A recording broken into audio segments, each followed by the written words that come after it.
The Dragon Ball Super manga has spanned 9 arcs, starting with Battle of Gods and the 9th and latest arc being Superhero. That's a lot of arcs, involving a lot of fights, involving a lot of power-ups and transformations from a lot of warriors. 116 scalable characters to be precise. Now I'm going to power scale all of them, and possibly in a way that you haven't seen before. Now the first 5 minutes of this video are incredibly important. It'll allow you to understand the thought processes behind how I've summatively scaled these characters. I understand this is a long video, and I want you to watch it from beginning to end, because the scaling at the end in later arcs can also help you understand why I've scaled earlier arcs the way I have. So I have added a timestamp guide to each arc down in the information section in case you need to come back to the video later, but ultimately it's important you watch this first 5 minutes at least once, and if you don't, well, you'll make the list.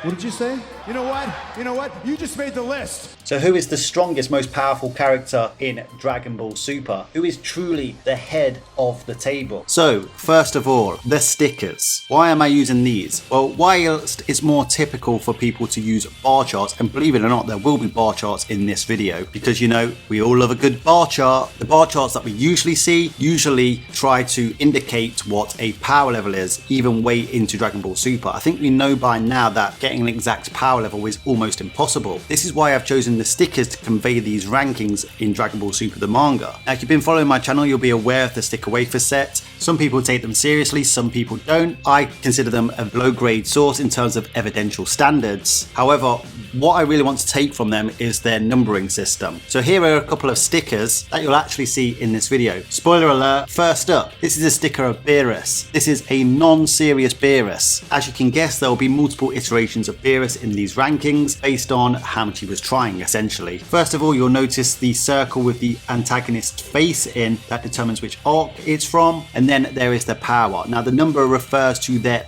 raw power level. This version of Beerus has a power ranking of 10,100. However, there's something else you'll notice, and they are pluses, which signify that he has techniques or abilities that will give him an advantage in a fight. As you can see here with an iteration of Frieza, he has a minus. That would be something that is detrimental to him in a fight. So it is possible that even if a character has a higher raw power level than another character, that other character has a lot of pluses on their side, that character could very well win in a verse battle. Now, all characters' raw power rankings, strengths and weaknesses are in relation to Goku and Vegeta, who typically will have no pluses or minuses unless they're using a technique that could serve as an equalizer to greater power. The official sticker sets only go up to 10,000. They only cover the anime of Dragon Ball Super. Obviously, the manga goes past the anime of Dragon Ball Super, so we'll be going beyond 10,000 in order to represent the arcs that go beyond the Tournament of Power, and each 1,000 basically represents a different level. You may see a number of a character and then he turns Super Saiyan, which is a 50 times multiplier. Doesn't mean his number is going to multiply by 50 times in this power. When the video starts, you'll notice that Battle of Gods is generally around 7,000 to 8,000. That is Battle of Gods level. Resurrection of F, higher tiers break into the 8,000s. Sometimes characters go beyond the arc's actual level and bleed into the next power tier. A character active in a certain arc might not necessarily even make that arc's power tier. For example, in the Moro arc, some characters may still be at Tournament of Power level. The official sticker sets started at 7,000 in terms of Dragon Ball Super characters. Anything before that is Dragon Ball Z. If you want me to do a Dragon Ball Z version of this video, make sure you let me know about it down in the comment section. Now, onto the philosophy of how I'm scaling this. Now, there is no perfect scale of Dragon Ball Super. That is an appeal to Nirvana. It doesn't exist. There is a most probable best hypothesis, and that is what I'm aiming for. You won't agree with everything, but that's the whole point of the comment section, so you can contribute to the dialectic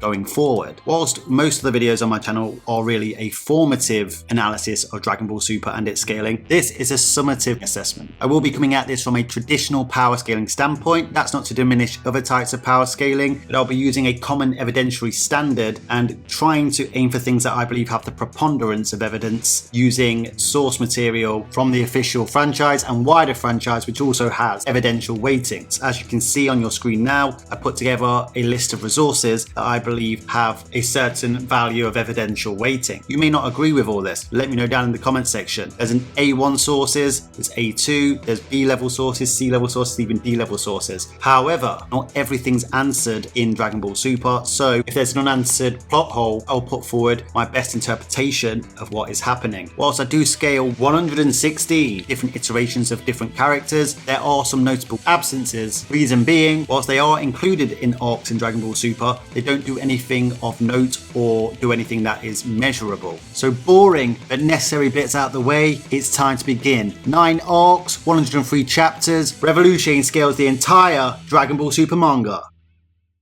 Oh, a little bit of the bubbly. So first up, Battle of Gods, only 4 chapters and very short chapters at that. This was a manga version of Battle of Gods that was ultimately summative of the movie. This arc shouldn't take long. So Battle of Gods in the manga was really a summary of what happened in the Dragon Ball Z Battle of Gods movie.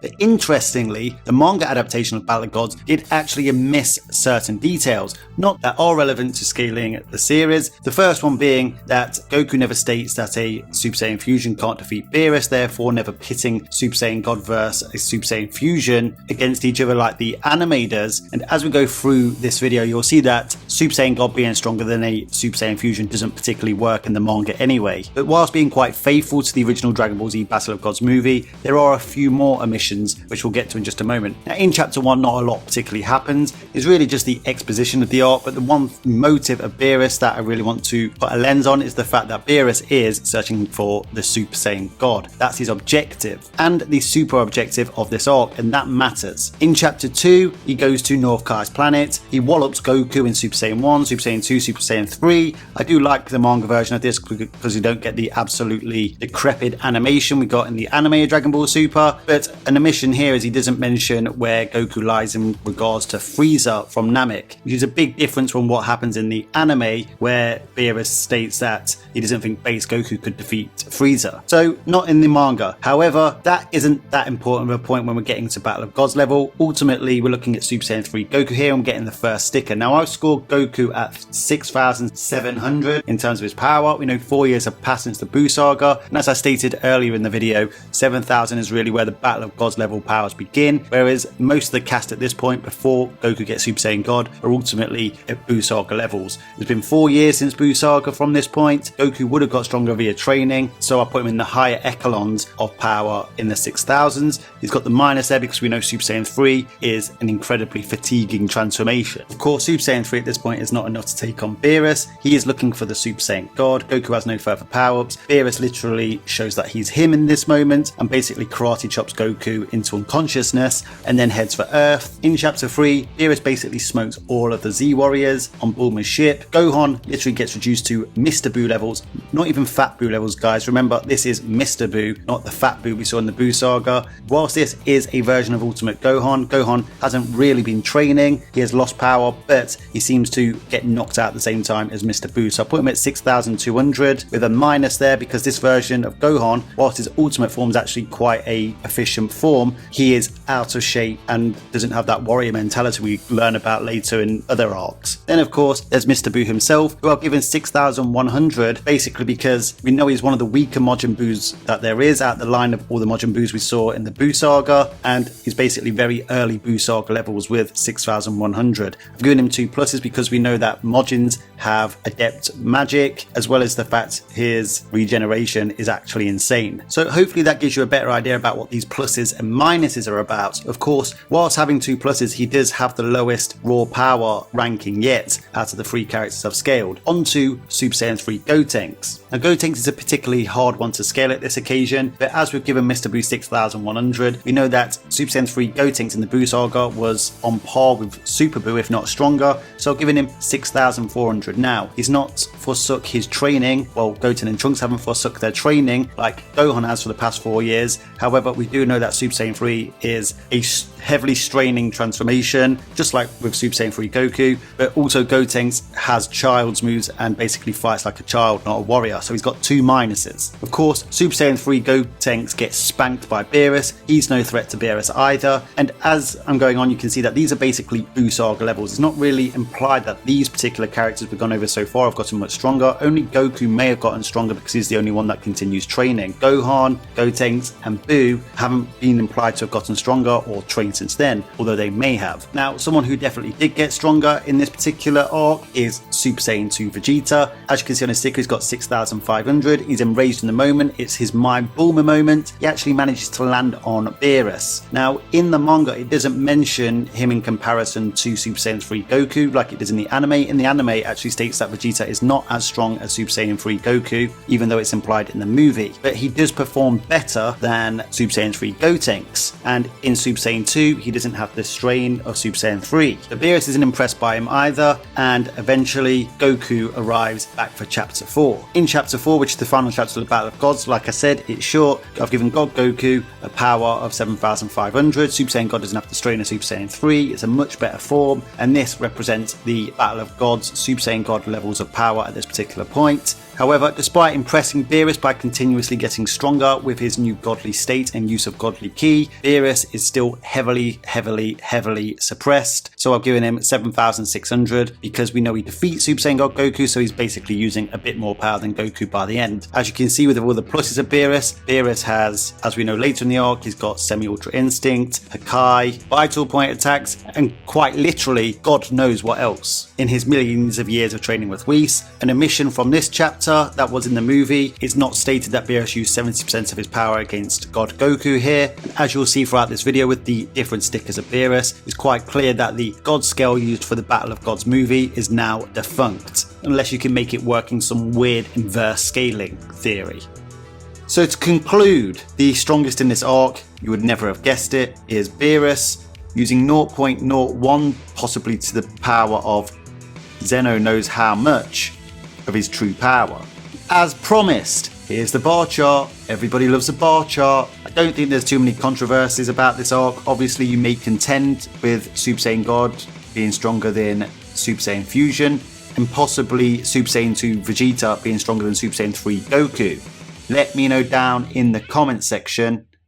Next up is Resurrection of F. Once again, a movie adaptation. Now, there's no direct adaptation for the manga like there is in the anime. However, there are flashbacks in chapter 29 and 32. There is the Fakatsu no F manga by Toyotaro that came out with the movie, and the Resurrection of F anime comic. Now, it is stated in a guide that Resurrection of F and Broly anime comics are to be seen as the stand-ins for the direct movie replacements. However, these anime comics basically just tell the versions of the movies. Now, Toyotaro's Fakatsu no F doesn't really deviate that away from the movie that much either. And when both of these sources are analysed alongside the flashbacks from the official Dragon Ball Super Manga, there are no inconsistencies. In fact, as we can see from these flashbacks, you can clearly see that when Frieza gets to Earth, Togoma is AWOL in the flashbacks, and as we see in Fakatsu no F, Frieza literally obliterates Togoma right at the beginning of the arc. So I believe they're quite consistent with each other. We know it's written by Toyotaro. Sure, it was written before the Dragon Ball Super Manga came out,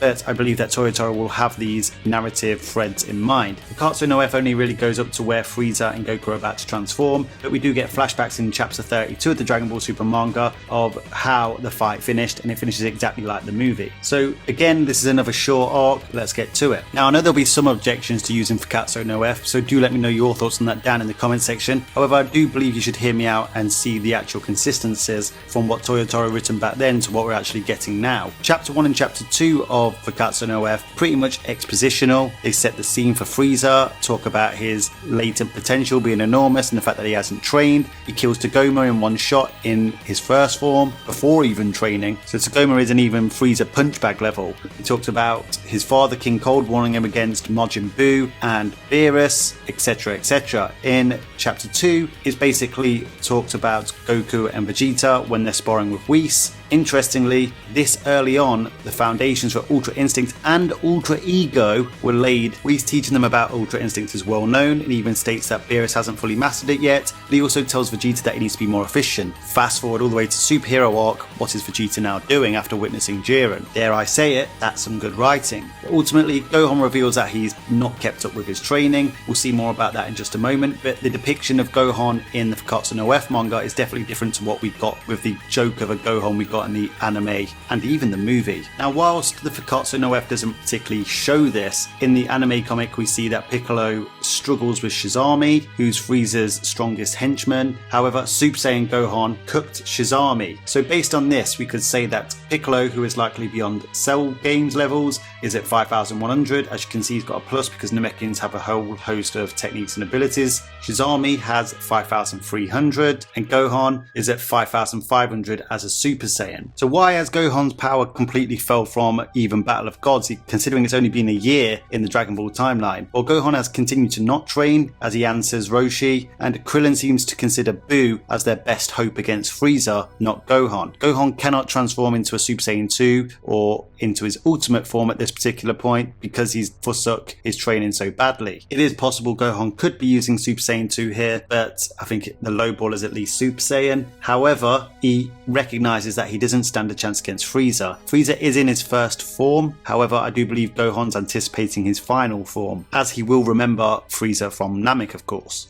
Of course, Tien Shinhan, Krillin and Master Roshi are all there, but they don't do anything of significance. Jacko too, to actually be worth actually scaling. We just know that they're beating up on Frieza's force. Then of course, Goku and Vegeta arrive on Earth after training with Whis on Beerus' planet. Frieza goes into his final form. It's base Goku versus final form Frieza. The fight does seem even for most of it, however it should be noted that Frieza at the end completely tanks a base Goku Kamehameha. Goku states that this isn't all you've got, is it Frieza? Of course Goku knows he can go Super Saiyan and much further than that, but Frieza states yes, he'll use his golden form. So given that Frieza can tank a power amped move like the Kamehameha, it suggests to me that he may actually be stronger, he's just still holding back. However, not enough to compete with a Super Saiyan, I'm guessing. So I'm going to give base Frieza 6300 and I'm going to give base Goku 6100. Saiyan Beyond God does not seem to be a thing in the manga, however it's quite obvious that Goku in his base form has gotten a lot stronger than what he was in Battle of Gods. Now this part of the fight isn't in the official Dragon Ball Super Manga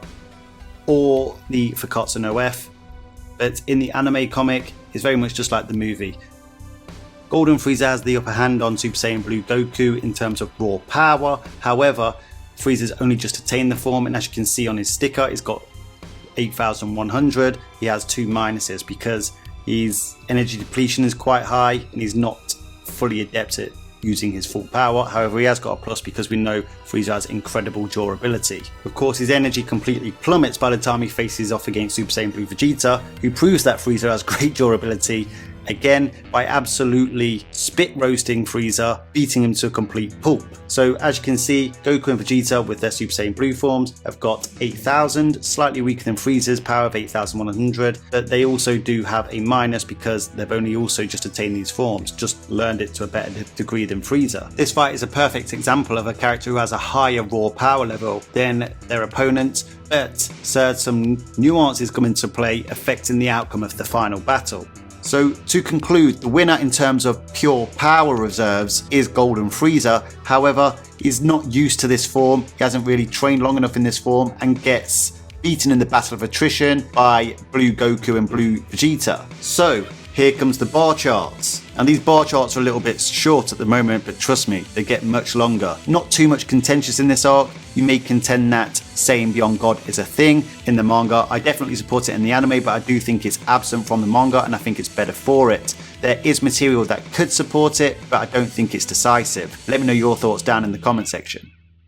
Next up is the Champa arc, or as some people call it, the Universe 6 vs Universe 7 arc. This arc spans from chapter 5 to chapter 13 of the Dragon Ball Super Manga, and the chapters generally get longer as to what we're more akin to later down in the series. Chapter 5 to 7, once again, are pretty much exposition for the arc. You do find out little tidbits, for example, that Beerus is stronger than Champa, Vados is stronger than Whis, at least she believes so, as well as the fact that Gohan likely still has the most potential. Despite him showing continual regression in Battle of Gods cards in Resurrection of F. But in Chapter 8, the tournament officially begins. It's basically Botama against a non-warmed up Base Goku. Base Goku is actually struggling at first because he hasn't warmed up. It's really hard to scale where Botama's at, but he does have a plus for his hacks ability, which is that he can take damage and send it somewhere else. This one may be contentious, so let me down in the comment section. I've scored him at 5,000 simply because he doesn't perform as well as Piccolo when Piccolo fights later against Frost. This example is a demonstration of how a hack's ability can actually equalize greater raw power. Of course, for Botama, it's really just a defensive hacks. Goku just tosses him out the ring. Now, obviously, we know Goku and Vegeta trained in the time chamber for 3 years just before this tournament, so he likely has gotten stronger than the base Goku we scored and power leveled in Resurrection of F. However, I'm not going to scale base Goku in this arc because we're going to see his Super Saiyan forms and his Super Saiyan God forms. Final form Frost, however, I've scored at 6,300 because he pushes Goku to use Super Saiyan, and obviously he's got a plus because just like Frieza, he has incredible durability with his physical composition. Super Saiyan Goku is completely overwhelming Frost, but obviously Frost cheats to eliminate Goku from the tournament, and Piccolo steps up. Piccolo is referenced by Goku to standing no chance against Frost, but Piccolo does show massive improvement in this fight by actually holding off Frost for a while, mainly using strategy and hacks abilities, but also he is shown to actually be blocking and parrying some of Frost's hits. So I've scored him at 5,400. I don't want to put him at Gohan's level, even from Resurrection of F, as Gohan was put forward by Vegeta before Piccolo was, or Majin Buu for that matter, as Majin Buu was put forward before Piccolo was for the selection for this tournament. However, he does very well here, so 5,400. Frost even has to resort to the same tactic against Piccolo to eliminate Piccolo from the tournament despite having the power advantage. Once again, I'll keep talking about these equalizers to greater raw power. Still, Vegeta then steps up, becomes Super Saiyan, and absolutely mollywops Frost to the point where Frost has to be stretched off. So I've scored Goku and Vegeta using Super Saiyan at the same level. I've given them 6,700 with a plus sign. You'll see what that plus sign is about in a moment when we do Cabba's power ranking. Basically, what you probably questioning is, how is base Goku and base Vegeta likely at 6,000 levels, but his Super Saiyan state doesn't put him into a higher tier category in terms of the power? Well, turning Super Saiyan for the sake of these cards isn't like multiplying 6,700 by 50. How I'm operating this is, if they use a transformation but they don't necessarily go into the next tier of power with that transformation, they'll just move into the higher echelons of that 1,000. So they're at 6,700. Super Saiyan 2 hypothetically could put them at 6,800. Super Saiyan 3 maybe 7,000. They're hypotheticals, but that's just to give you an insight on how this is working. That's how the stickers also work, even though in this video we're actually moving up their base forms and preceding transformations as the arcs go on to show that they have progressed throughout the arcs. That's not something the stickers did, but I am doing it for this video. Up next, Vegeta faces off against Metal Man Vegeta. Now Vegeta is actually able to damage, evade and cancel out Super Saiyan Vegeta's blasts in this battle, so it shows that he isn't too far off of Super Saiyan Vegeta's raw power level. However, he does have a hacks ability that of course is him being a Metal Man and weighing over 1,000 tons. No, that doesn't mean that Vegeta can't lift 1,000 tons, guys. Remember, he's a Metal Man that weighs over 1,000 tons, which is enhanced by Ki. So I've given him a slightly lesser rating than Super Saiyan Vegeta simply because he has his body composition on his side, which elevates his output to match Super Saiyan Vegeta's, whereas Super Saiyan Vegeta just weighs a regular amount, but is also enhanced by Ki. So the fact that they're matching each other's overall output suggests that Vegeta may actually have more raw power. So I'm pitting Metal Man Vegeta at 6,500. Of course, Metal Man Vegeta's weakness is roast type Pokemon. The moment you roast Metal Man Vegeta, he automatically falls apart mentally. In Chapter 12, we get Battle of the Saiyans, Cabba versus Vegeta. Vegeta, just like in the anime, does state that at base level, Cabba is equal to that of Vegeta. Of course, Vegeta teaches Cabba how to use Super Saiyan. Now, this particular fight between the two Super Saiyans doesn't necessarily go as in depth as the anime does. We see Vegeta literally tank a Super Saiyan Cabba hit in the anime. However, I likely believe the same thing is going on here. So there's a reason why I've given Super Saiyan Cabba a power of 6,700, because he likely would have got that 50 times multiplier of Super Saiyan, just like Goku and Vegeta would. However, Goku and Vegeta have Super Saiyan grade 4. Now I know there's theories about it being beyond that of 50 times, but we don't have any official sources to corroborate this other than theories, so we'll go for 50 times as that is the low ball. And as I said, I'm using traditional power scaling for this video. Cabba is at 6,700 with a minus because he cannot cannot use grade 4 Super Saiyan. I believe this is the reason Vegeta was able to tank Super Saiyan Cabba's hit as a Super Saiyan. You may disagree, you could call it headcanon, let me know down in the comment section. Of course, Vegeta goes Super Saiyan Blue and basically one-shots Super Saiyan Cabba, and Cabba's lights are out. On to the next battle. Vegeta fights off against the legendary assassin Hit. Now Vegeta is stated to be at about 10% of his power in Super Saiyan Blue in this fight, and he obviously cannot figure out what Hit's ability and technique is. Now Vegeta basically being reverted to 10% of his power at this particular point in the series is important, especially when we get to the Future Trunks arc, because it helps explain a vague aspect in that arc. But ultimately, Vegeta gets defeated by Hit. We'll get onto Super Saiyan Blue Vegeta's power in just a moment. We're going to look at Super Saiyan God Goku. Now, I've given him this score because he's simply on par with a Super Saiyan Blue Vegeta. This is explained by Whis and Beerus having a conversation where they talk about Vegeta losing a large amount of power at this point in their development due to the fact that Super Saiyan Blue is a very fatiguing form. Remember, Vegeta only hit Cabba once in Super Saiyan Blue, and that's how much energy used and how much power he lost. Super Saiyan God is doing just as well against Hit, if not better, than what Super Saiyan Blue Vegeta did, but obviously Goku's also starting to figure out what Hit's technique and ability is. Now Super Saiyan God starts to get the better of Hit, however Hit then powers up to his full power, and Goku feels the need to go back into Super Saiyan Blue in order to defeat Hit. We also see Hit dodge Super Saiyan Blue Goku's Kamehameha. So I've got Hit at 8,400 in terms of power, with the plus obviously being his ability to manipulate time using the time skip. Then I've got Goku and Vegeta in their Super Saiyan Blue forms because they're pretty much portrayed as being even at 8,700, but they still maintain that minus due to the fact that their forms cannot be maintained for long at all.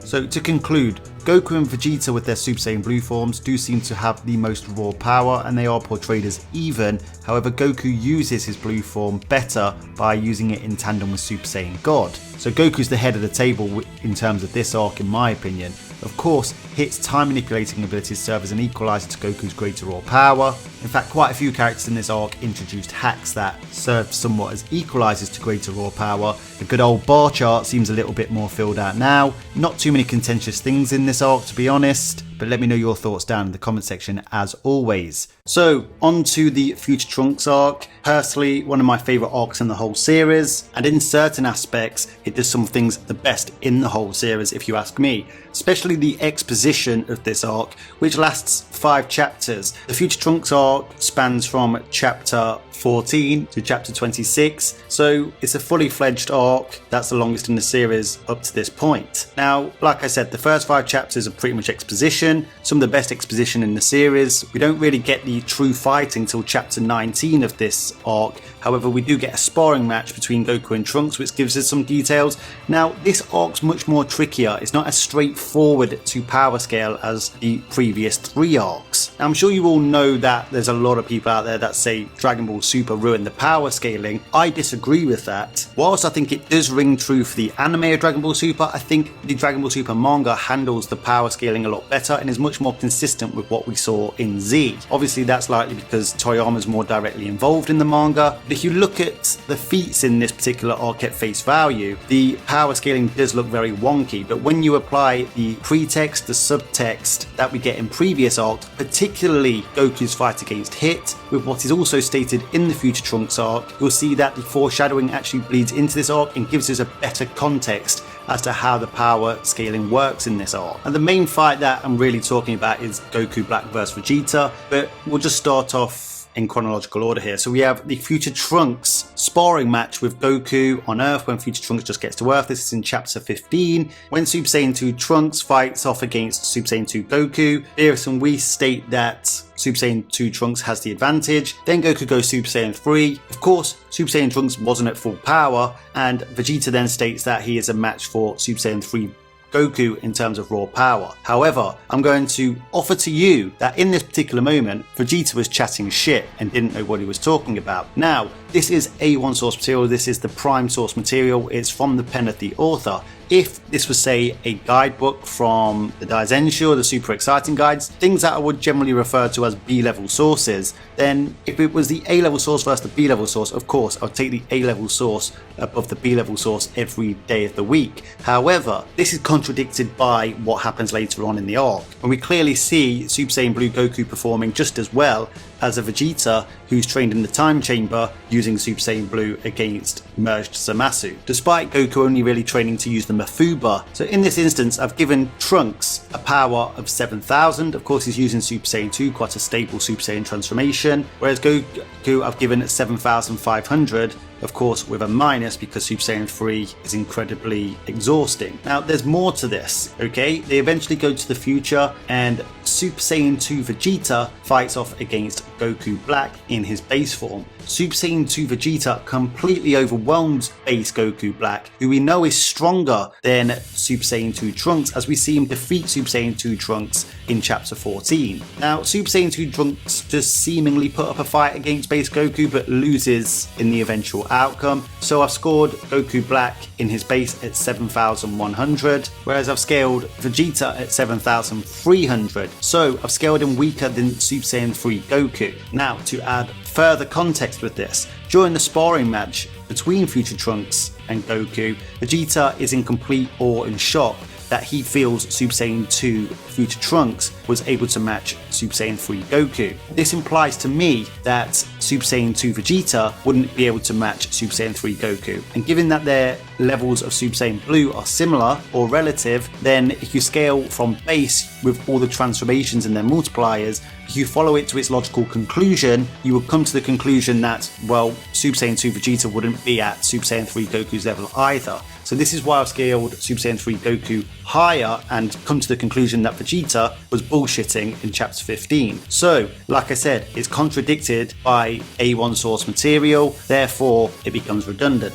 Okay, moving on. So next up, we've got Super Saiyan Goku Black, who of course transforms into a Super Saiyan against Super Saiyan 2 Vegeta. The fight seems relatively even, but Vegeta then transforms into Super Saiyan Blue, which suggests to me that Super Saiyan Goku Black may have retook the advantage by turning into a Super Saiyan. As I mentioned before, this arc is more nuanced in its power scaling than the previous 3 arcs, so let's go back to when Goku used Super Saiyan God Verse Hit, despite Vegeta failing with Super Saiyan Blue. However, in one moment he changed into Super Saiyan Blue to gain an advantage. That's going to come heavily into play in what happens between Vegeta and Goku Black. So, of course, Goku Black is getting walloped by Super Saiyan Blue Vegeta, who I've scaled at 9,000. He has a minus there, which I'll get to in just a moment. Goku Black in Super Saiyan, I've scaled, interestingly, and take a look at your screen so you can actually see it, 7,400, but he's going up to 8,900. And the reason I've done this is because Goku Black triggers a Zenkai, which dramatically increases his power level mid-fight.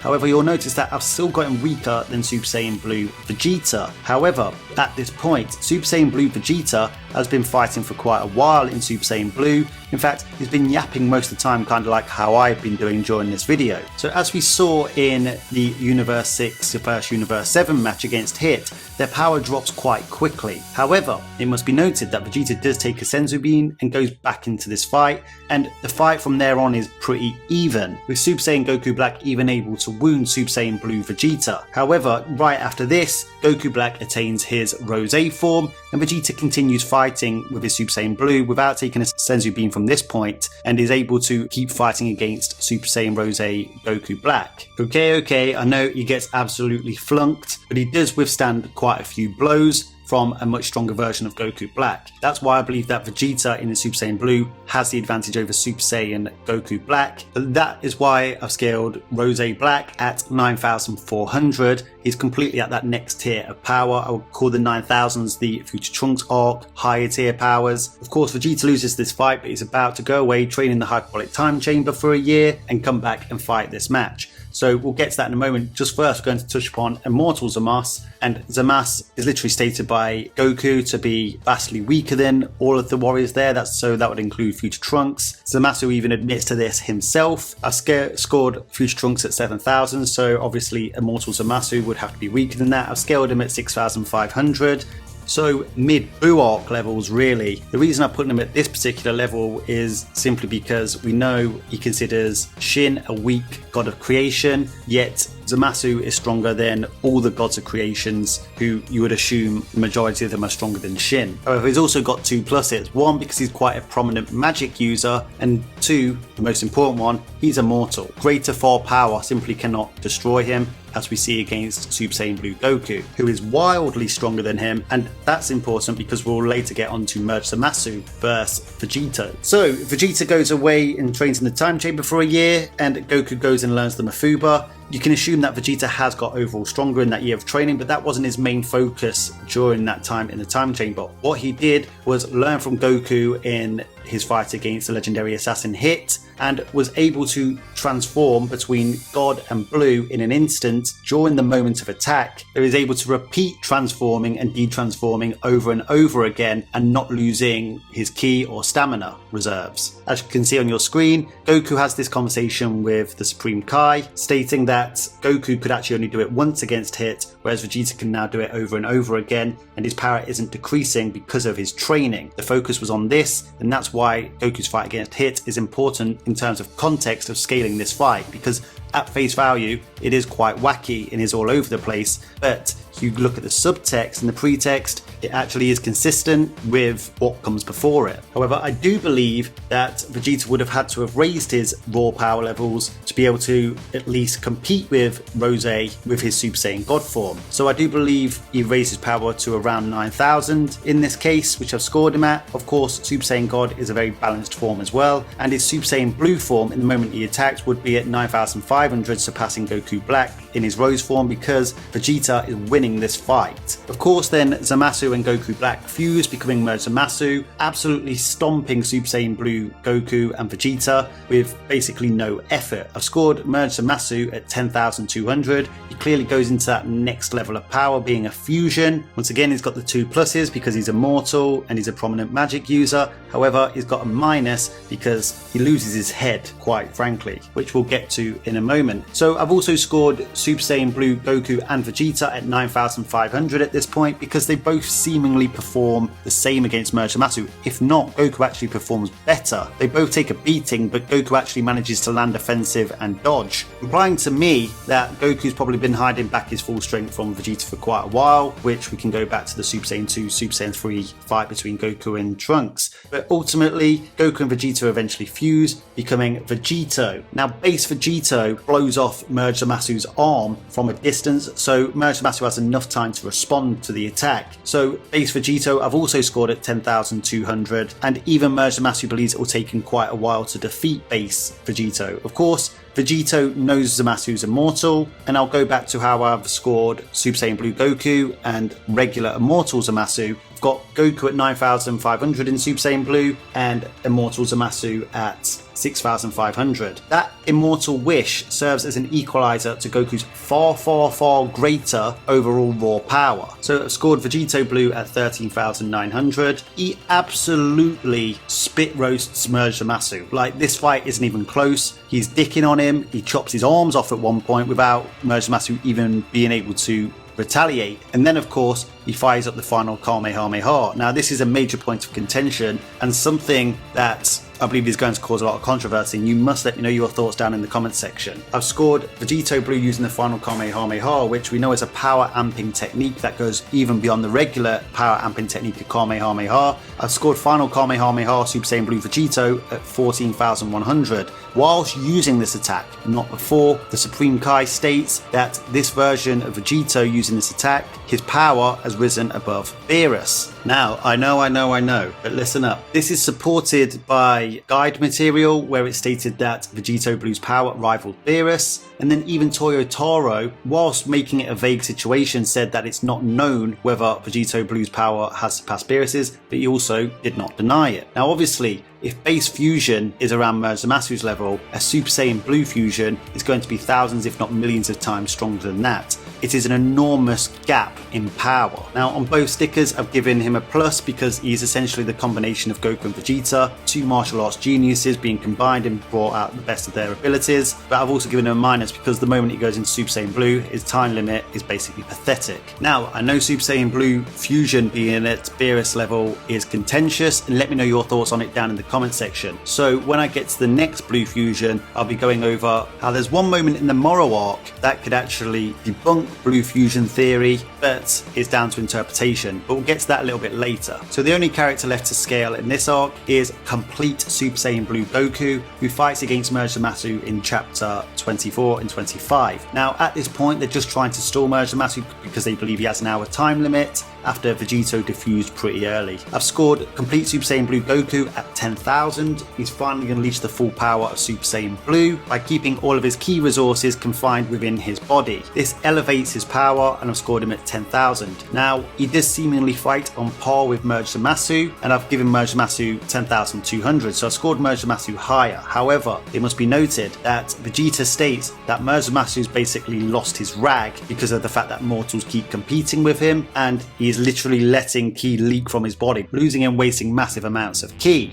So to conclude, the strongest by far in terms of raw power is obviously Vegito Blue. However, lots of contentious things in this arc that I'm expecting you to be arguing against down below in the comment section. The bar chart is on your screen now, check it out. Stop denying your love for those bar charts. Now I know you're probably saying, well, Merge Zamasu is your favourite character, of course you're going to score him so high, but that's just bulverism. Just because I like a character doesn't mean that what I am stating about that character in terms of his power level is wrong. That's just a psychogenetic fallacy. You may contend with the way I scaled Super Saiyan 3 Goku with Super Saiyan 2 Trunks, but I just feel like Goku was lying the entire time. Because whilst I go for the low ball, that low ball also has to fit into the bigger picture consistently. Let me know your thoughts. And of course, I think the biggest one is that you're going to contend that Super Saiyan Blue Vegito isn't at Beerus' level. Whilst I know there's a large proportion of you that think he does, but remember, I'm using traditional power scaling here. I'm going for what has the most consistent evidence. I did say this in the intro. If you didn't watch the intro, part 0, guess what?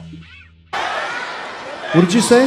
You know what? You know what? You just made the list. Next up, the Universal Survival arc that featured the Tournament of Power, where 8 universes competed in a battle for survival. Over 100 new characters were introduced in this arc. I am not covering all characters from this arc. I'm not mental. I'll cover all characters that are somewhat measurable or scalable to Goku and Vegeta or other warriors that have been scaled earlier in this series, but there are some notable absences. In fact, I'll tell you who they are right now. Android 18. She doesn't fight anyone of note. That particularly gives us a pinpoint method in which to scale her. She does fight against Ribrianne, which is a big fight in this arc. However, Ribrianne in the manga doesn't fight anybody of note either, unlike in the anime where she does. 18 does fight the great mighty Pooh. If you got that reference, then we can definitely be friends. Me.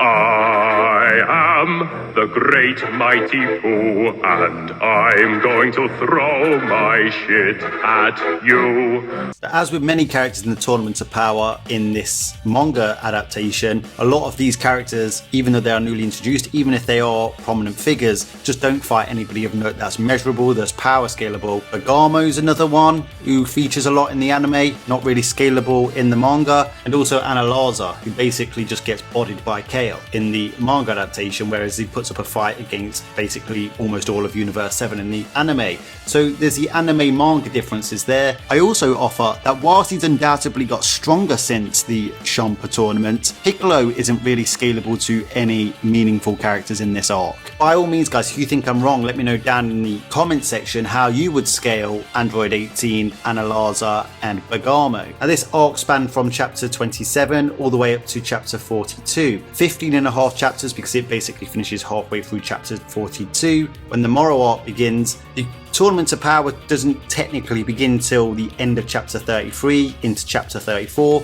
So the first 6-7 chapters are mostly exposition, but a lot of sparring matches happen during this time that allow us to do some power scaling. The first one being Vegeta versus Beerus on Beerus's planet. Vegeta shows that he can also use completed Super Saiyan Blue after Goku from the Future Trunks arc, and ultimately Beerus squashes him. It's important to note that Vegeta is stated to be at the same level as Goku now he's attained this version of Super Saiyan Blue, and we also see that Goku hasn't really kept up with his training and is getting caught off guard with bullets, which indicates that Goku's not particularly grown in power since the Future Trunks arc. So I've scaled both Goku and Vegeta using completed Super Saiyan Blue at 10,000. I do believe they've made it to that next level, which marks a higher score for Vegeta. Goku pretty much remains the same from when he used it against Zamasu. Beerus, I put it 10,100. Once again, he has quite a few pluses for the same reason I stated earlier with his earlier Battle of Gods sticker. Basically, once again, he's barely trying, he's not serious, but he did just enough to take out completed Super Saiyan Blue Vegeta when he needed to. Now, whilst I believe the anime actually did the Tournament of Power better than the manga, there are some circumstances in which the manga did do better than the anime, and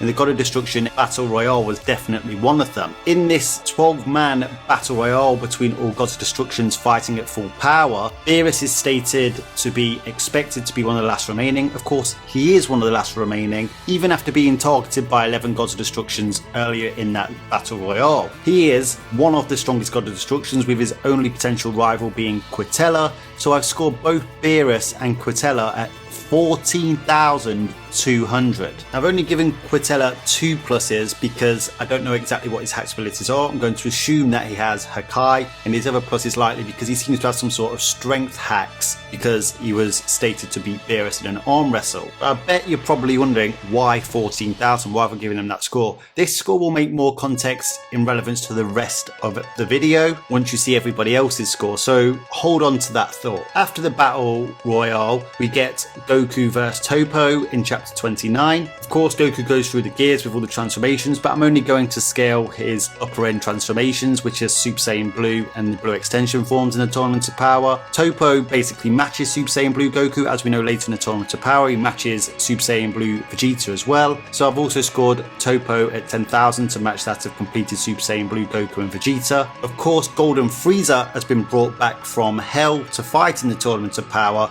and he's gotten stronger through mind training effectively. And whilst it doesn't really give us the battle between Super Saiyan Blue Goku and Golden Frieza, or as many people call it, True Golden Frieza in the manga, it is referenced when Goku and Frieza return from Hell and they have battle scars, with Goku stating somehow Frieza's gotten stronger. So I've also scaled Golden Frieza at 10,000. Obviously he has a plus because of his insane durability, but I have fast forward a little bit because right before that in chapter, Goku fights against my boy, the motherfucking strategic genius, Android 17. Now, Android 17 has some pretty incredible feats in the anime, but they aren't as impressive in the manga, despite him, winning the Tournament of Power. In this match, he fights off against Super Saiyan 3 Goku, and he's seemingly getting the advantage over Super Saiyan 3 Goku. Where was this guy during the Buu saga? We know he lent some Genki, but he could have actually been fighting Buu. He might have actually stood a chance. But unlike in the anime, Goku doesn't go to Super Saiyan Blue,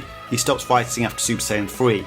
So honestly guys, if I really wanted to put my bias in this, I would score Android 17 a lot higher, but if I'm being faithful to traditional power scaling, I'm going to scale him at 8,500. Now I've actually put a little symbol there because he actually could be higher. He's got 2 plus marks, 1 because he's an infinite model android, 2 because he's a motherfucking strategic genius. Some people may feel like this is too low because at the end of the Tournament of Power, Goku and Vegeta state that Android 17 is nearly as strong as them. But this is a very vague statement. He doesn't have any feats to particularly corroborate this. I know, he's oozing finesse throughout the Tournament of Power in the manga as well, but he doesn't defeat anybody of significance. And of course, the later it gets in the Tournament of Power, Android 17 is an infinite model android. He's basically still at the same power level and less physically injured as he was at the start of the tournament, whereas everybody else is fatigued and tiring. So in terms of those pluses on these stickers, some pluses potentially are worth more than other pluses because infinite energy is a big one,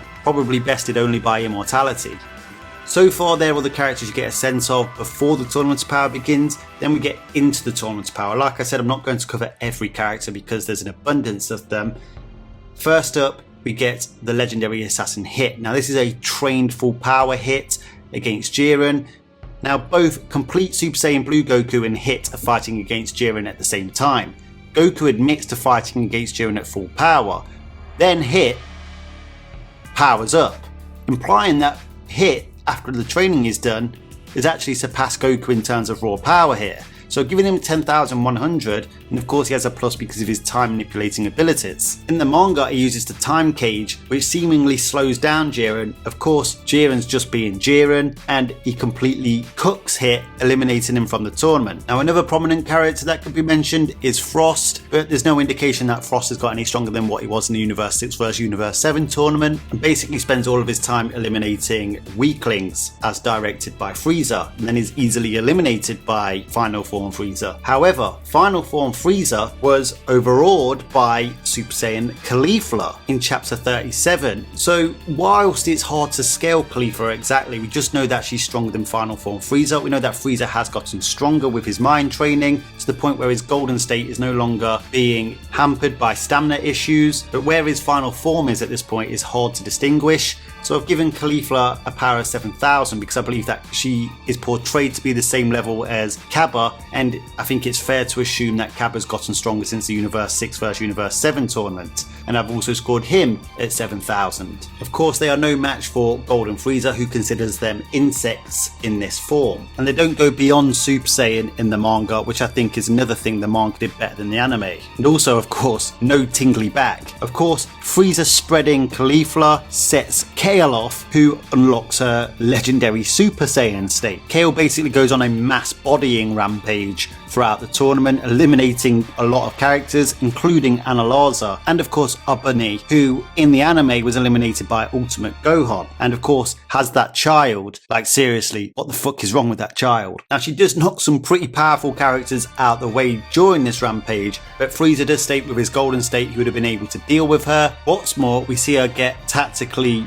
beaten up by Universe 11 warriors who aren't as strong as her, so she is completely lacking control over her raw power. Also, another indication of where she may lie at is the fact that she eventually fuses with Caulifla. Now, in this fusion, most of the power from that fusion of Kefla comes from Kale, because she's vastly stronger than Caulifla. And Super Saiyan Kefla is basically a match for Ultimate Gohan. And we know at this point that Ultimate Gohan's not as strong as complete Super Saiyan Blue Goku, so I've scored it like this. I've given legendary Super Saiyan Kale a power of 8,500. She's got a minus for the fact that she actually can't really control her power that well in fighting any sort of meaningful way. And then I've given Super Saiyan Kefla 9,000, being a Super Saiyan fusion. However, Kefla does have control over this power, greater power in fact, and Gohan also has 9,000 due to the fact that he stalemates Kefla. How the hell did Gohan get this strong, I bet you're asking? Well, if you're not that familiar with Gohan by now, it was stated in an extra special in chapter 28 that Gohan, during the Future Trunks arc, was training in a time chamber. So who knows how many years of training he's actually managed to get under his belt. He's re-attained his ultimate form, factor in that he's a genetic freak half-breed Saiyan, and given his power leaps in Z, then, you know, this power jump is actually quite consistent with the rest of the series. Factor in the fact that his ultimate form is actually quite a stable transformation, that's why he gets a plus. Next up is Pride Trooper Dispo, one of my favourite characters introduced during the Tournament of Power. Now he isn't as busy as he is in the anime of the Tournament of Power, however in this iteration he overwhelms Super Saiyan Goku and is completely dominating Super Saiyan Cabba. Now whilst the other Universe 11 troopers fight off against Kale, Dispo does state that he is a much bigger deal than the ones fighting against Kale, and actually dealing with Kale quite well in a legendary Super Saiyan state. So I don't believe that's enough to put her above legendary Super Saiyan Kale. However, I don't believe he's too far off, as well as the fact that, you know, we know his speed is his gimmick. So I've given him a plus for height and speed. This isn't unusual in Dragon Ball. You go all the way back to Namek. We remember Berta, who had a similar power level to Jace and Recoome, but was the fastest in the universe. So you can concentrate your ki on a certain aspect of your overall ability, and maybe Dispo's is speed. Now I know you've been waiting for it, especially you Jirenettes. Up comes Jiren. Now there's many stickers for Jiren. First one is what I call efficient Jiren. I've given him a power of 10,800, vastly beyond complete Super Saiyan Blue Goku, Hit, Topo, and Frieza. Now, you're probably all familiar with what happens in the superhero movie where Jiren's explained to be efficient and he only uses the amount of power required to defeat his opponent. He's never really fighting at full power unless that opponent pushes him to full power or matches his full power, which is an important fact when we get to Ultra Instinct versus Jiren. I've given Jiren 10,800 because that's all he really needed to deal with Blue Kaioken Goku and Blue Evolution Vegeta. It gets higher when he faces off against Ultra Instinct Saiyan and complete Ultra Instinct. Now, I've given Blue Kaioken Goku 10,500 because he does get vastly stronger in terms of raw power. Of course, I've given him a minus because we know the Kaioken-like technique he uses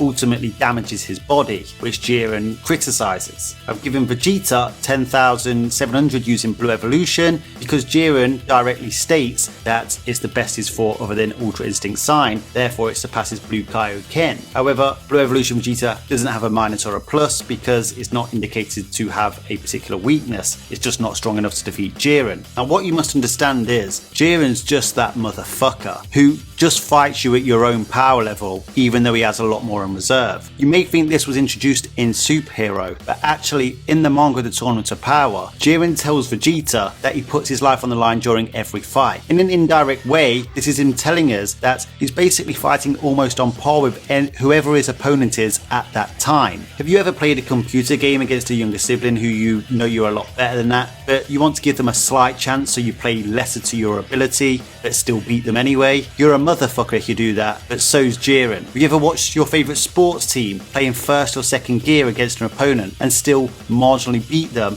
even though if they played at their full potential, they would smash them? They're motherfuckers, just like Jiren. If you're a fan of any real-life combat sports, you have to appreciate Jiren as a character. In fact, the manga does a better job than the anime, despite the anime's obvious advantages in terms of a medium, at least in terms of storytelling. Personally, as a fan of real-life combat sports, particularly boxing, Jiren's portrayal in the manga with this particular strategy in mind makes him the biggest Chad in Dragon Ball. So he gets a plus for basically what I call ultra efficiency. And I know there's going to be those asking why you're not scaling Roshi, as Roshi seemingly matched Jiren for a short period of time. Well, this falls into what I've just been talking about. Roshi could be at a power level of 1000. In a tournament of power, they're not allowed to kill. Jiren would have had to also fight Roshi at power level of 1000, except Jiren's that motherfucker. He probably would have fought him with a power level of 1001. When he realised Roshi was a better martial artist than him, which he was in terms of movement, Jiren went up to say a power of 1200 and just eliminated him. But of course, that helped Goku unlock Ultra Instinct Saiyan,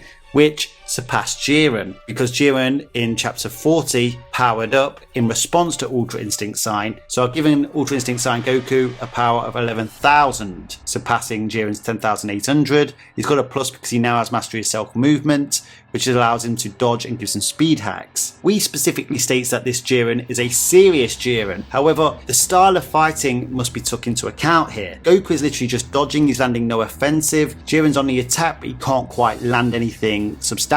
We know that this is not Jiren's full power due to later in the fight. However, he's likely fighting with the same method. It's just that Goku has mastery of self-movement, so he's evading Jiren's hits. Of course, eventually Goku unlocks Silverhaired Ultra Instinct, who becomes so powerful that he literally rods Jiren through the arena. Now, he completely overwhelms Jiren. This ain't close at this point. Obviously, we know Jiren still isn't at full power, who I'll get to in just a moment. I've ranked this version of Goku at 11,500. He's got 2 pluses because he now has the dodge hacks, the speed hacks. However, Jiren notes that Goku now has exploitations of openings. The only issue with Goku with this form and why he has a minus is because of the toll it takes on his body. He cannot hold it for long. But here's the kicker. Jiren goes to full power, and now this is going to be controversial. I've scored this version of Jiren in terms of raw power level at 11,600. Now the reason for that is you must understand the type of bonuses you get with Ultra Instinct. Jiren, when he gets to full power, is basically matching Ultra Instinct Goku to the point where it becomes a battle of attrition, which Jiren wins, only just, but he does win it. Now remember, Goku has hacks like speed hacks, dodge hacks, critical hit hacks, exploitation of openings on his side, coupled with his raw power level. Jiren doesn't have all those hacks alongside his raw power level, other than the fact he's very efficient with his ki. So he must have a higher level of raw ki reserves in order to keep up with this version of Goku. it's just not substantial enough of a difference to defeat this silver-haired Ultra Instinct Goku as we see later in the series. That's why I've given Jiren 11,600. His raw power is greater, but it's not great enough to beat Ultra Instinct Goku's equalizers that come with Ultra Instinct. Of course, after this big battle, everybody else is basically fighting on scraps of their reserves, so nobody else is particularly worth scaling from here on. It's not them at their full power. One more character I can scale is another God of Destruction. We know that Jiren, in terms of raw power at least, is stronger than his God of Destruction, Belmod, so I'm being kind to Belmod. I'm also going to scale him at 11,500. We know he has Hakai, and we know that he's a very tricky god and can use clown-like attacks, so I've given him a plus for that. Now, all the other Gods of Destructions are hard to pinpoint in terms of where their power lies. I'm not going to say Belmod is the weakest God of Destruction because that's hard to corroborate, but in terms of scalable Gods of Destructions, we at least know this is the starting point for the ladder of God of Destruction raw power levels. Beerus, of course, being at the top of that ladder. Whew, okay, that's the Tournament of Power done with. So, to conclude, and I know this is going to be contentious, and even I am diametrically opposed to it in the anime adaptation of Dragon Ball Super's Tournament of Power, but Jiren is the strongest in terms of raw power reserves. In terms of our lovable bar chart, I am knocking Vegito Blue and the Gods of Destructions off because it's nice to see somebody else leading the chart for a while, and of course they are subject to potential change in the Moro arc. Now, some of the contentious stances that I put forward in this video could be Android 17's power. Give me any reason to scale him higher and I will. Maybe you think Kale should be scaled higher, or perhaps you don't agree with my Jiren and Ultra Instinct's raw power level assessment for the manga. Of course, make sure your voices are heard down in the comments section. On to the Broly arc. Now, the Broly arc, just like the Tournament's Power, is much easier to scale at face value than, say, the Future Trunks arc. However, there are some complications with this arc due to the fact there was no direct adaptation for the manga, so we'll be treating this very similarly to what we did with Resurrection of F. However, there is a slight difference. Just like Resurrection of F, the Broly movie is referenced in terms of flashbacks in chapters 42 and 93. Both Resurrection of F and Broly have anime comics. However, the Broly movie doesn't have Resurrection of F's equivalent of Fakatsu no F. However, it does have light novels that basically align with the anime comics anyway, as well as the fact that we have the Dragon Ball Super Broly movie. I didn't consider the Resurrection of F movie for that particular arc simply because Fakatsu no F basically gives us a more direct answer to what came from the movie anyway. So I'm including the movie because it comes with a lot of statements from producers, directors, writers and authors. Now, obviously it isn't ideal using B-level sources, but we simply don't have A1 source material except for the flashbacks, which don't particularly tell us a lot. There are some caveats. We don't know if Broly's Akari form or Super Saiyan full power, or as some people call it, legendary Super Saiyan form, are in the manga. But I will be including them in this video in terms of stickers, and I'll tell you more about that when I come to them. There is one big conundrum about this arc, despite it being very easy to scale at face value, and that is, of course, Broly movie theory, which intertwines and correlates with Blue Fusion theory. Now, you may remember what I did with Blue Vegito earlier. However, there is one thing in the Moro arc, we won't get to it till the Moro arc, that actually debunks this based on your interpretation of a particular statement. So what are you going to do about that revolution, you're probably asking? Well, this video is based on traditional scaling, which emphasizes the importance on official source quality that can come from anywhere in the wider franchise. Of course, each bit of evidence has a qualitative value, so I would naturally go for what has the most consistency in terms of official sources. Of course, an interpretation, I guess you could say, is somebody's own personal headcanon, but that headcanon may also be true. Remember, power scaling is just a tool to measure characters. There isn't the ultimate nirvana for an answer. It's just the best probable guess based on a set of rules. So I'm going to scale these characters accordingly for now, but when we get to the Moro arc, you may see an alternate set of stickers come out depending on an interpretation. Basically what I'm saying is I'm not ready to die on either hill just yet. But anyway, this is a nice quick one sandwiched in between two behemoth arcs in terms of the amount of sheer characters, the Tournament of Power and the Moro arc, so let's get on with it. Okay, so base Broly is stronger than Super Saiyan Goku and Vegeta at this time. Given the fact that Goku and Vegeta both skip Super Saiyan 2 and Super Saiyan 3 and go straight to Super Saiyan God, it does sort of imply that Broly is stronger than the golden haired Super Saiyan states in his base form. Now, I've not scaled Goku and Vegeta in their Super Saiyan forms for a while in this video because they're not their prominent forms anymore when taking on opponents. However, this is post-Tournament of Power. I would fully expect them to be stronger than Super Saiyan Kappa and Caulifla with their own Super Saiyan forms. And then if you add on Super Saiyan 2 and Super Saiyan 3 and then beyond it for base Broly, I'm going to put Broly at 8,600. So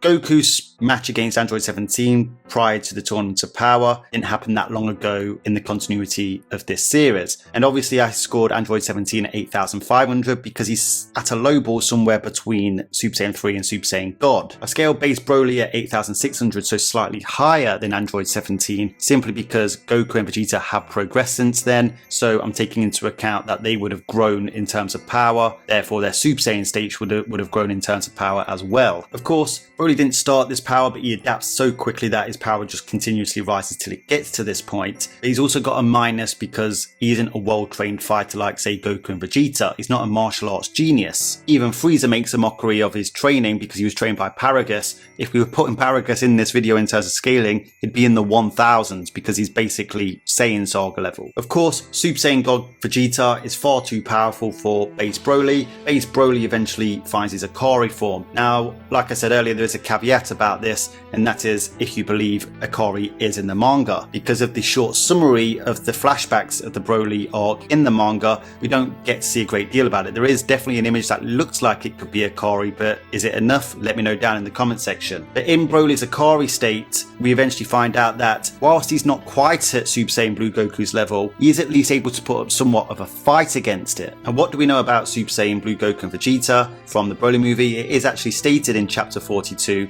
that they come out of these events stronger than ever. So I believe that they have surpassed their blue extension forms from the Tournament of Power. Some may say even Ultra Instinct. However, I do believe Ultra Instinct at this particular point is being omissed simply because Goku cannot use it at will. But it's definitely one of the higher ball approaches. It's not something that's definitely not possible. But the low ball, I think, is definitely the blue extension forms. That's why I've gone for this, because that is the foundation of traditional power scaling. So I've scored them at 10,700. So I've scaled Ikari Broly at 10,500. Once again with another minus for the same reason as base Broly. Ultimately, if you don't believe Ikari exists in the manga, base Broly actually has this level of power for you. Quintessentially because base Broly would achieve the same thing that Ikari Broly achieves in the manga by pushing Super Saiyan Blue Goku. Of course, Frieza kills Paragus, causing Broly to snap and become a Super Saiyan. Super Saiyan Broly is far too strong for Goku and Vegeta, fighting them 2-on-1, pushing them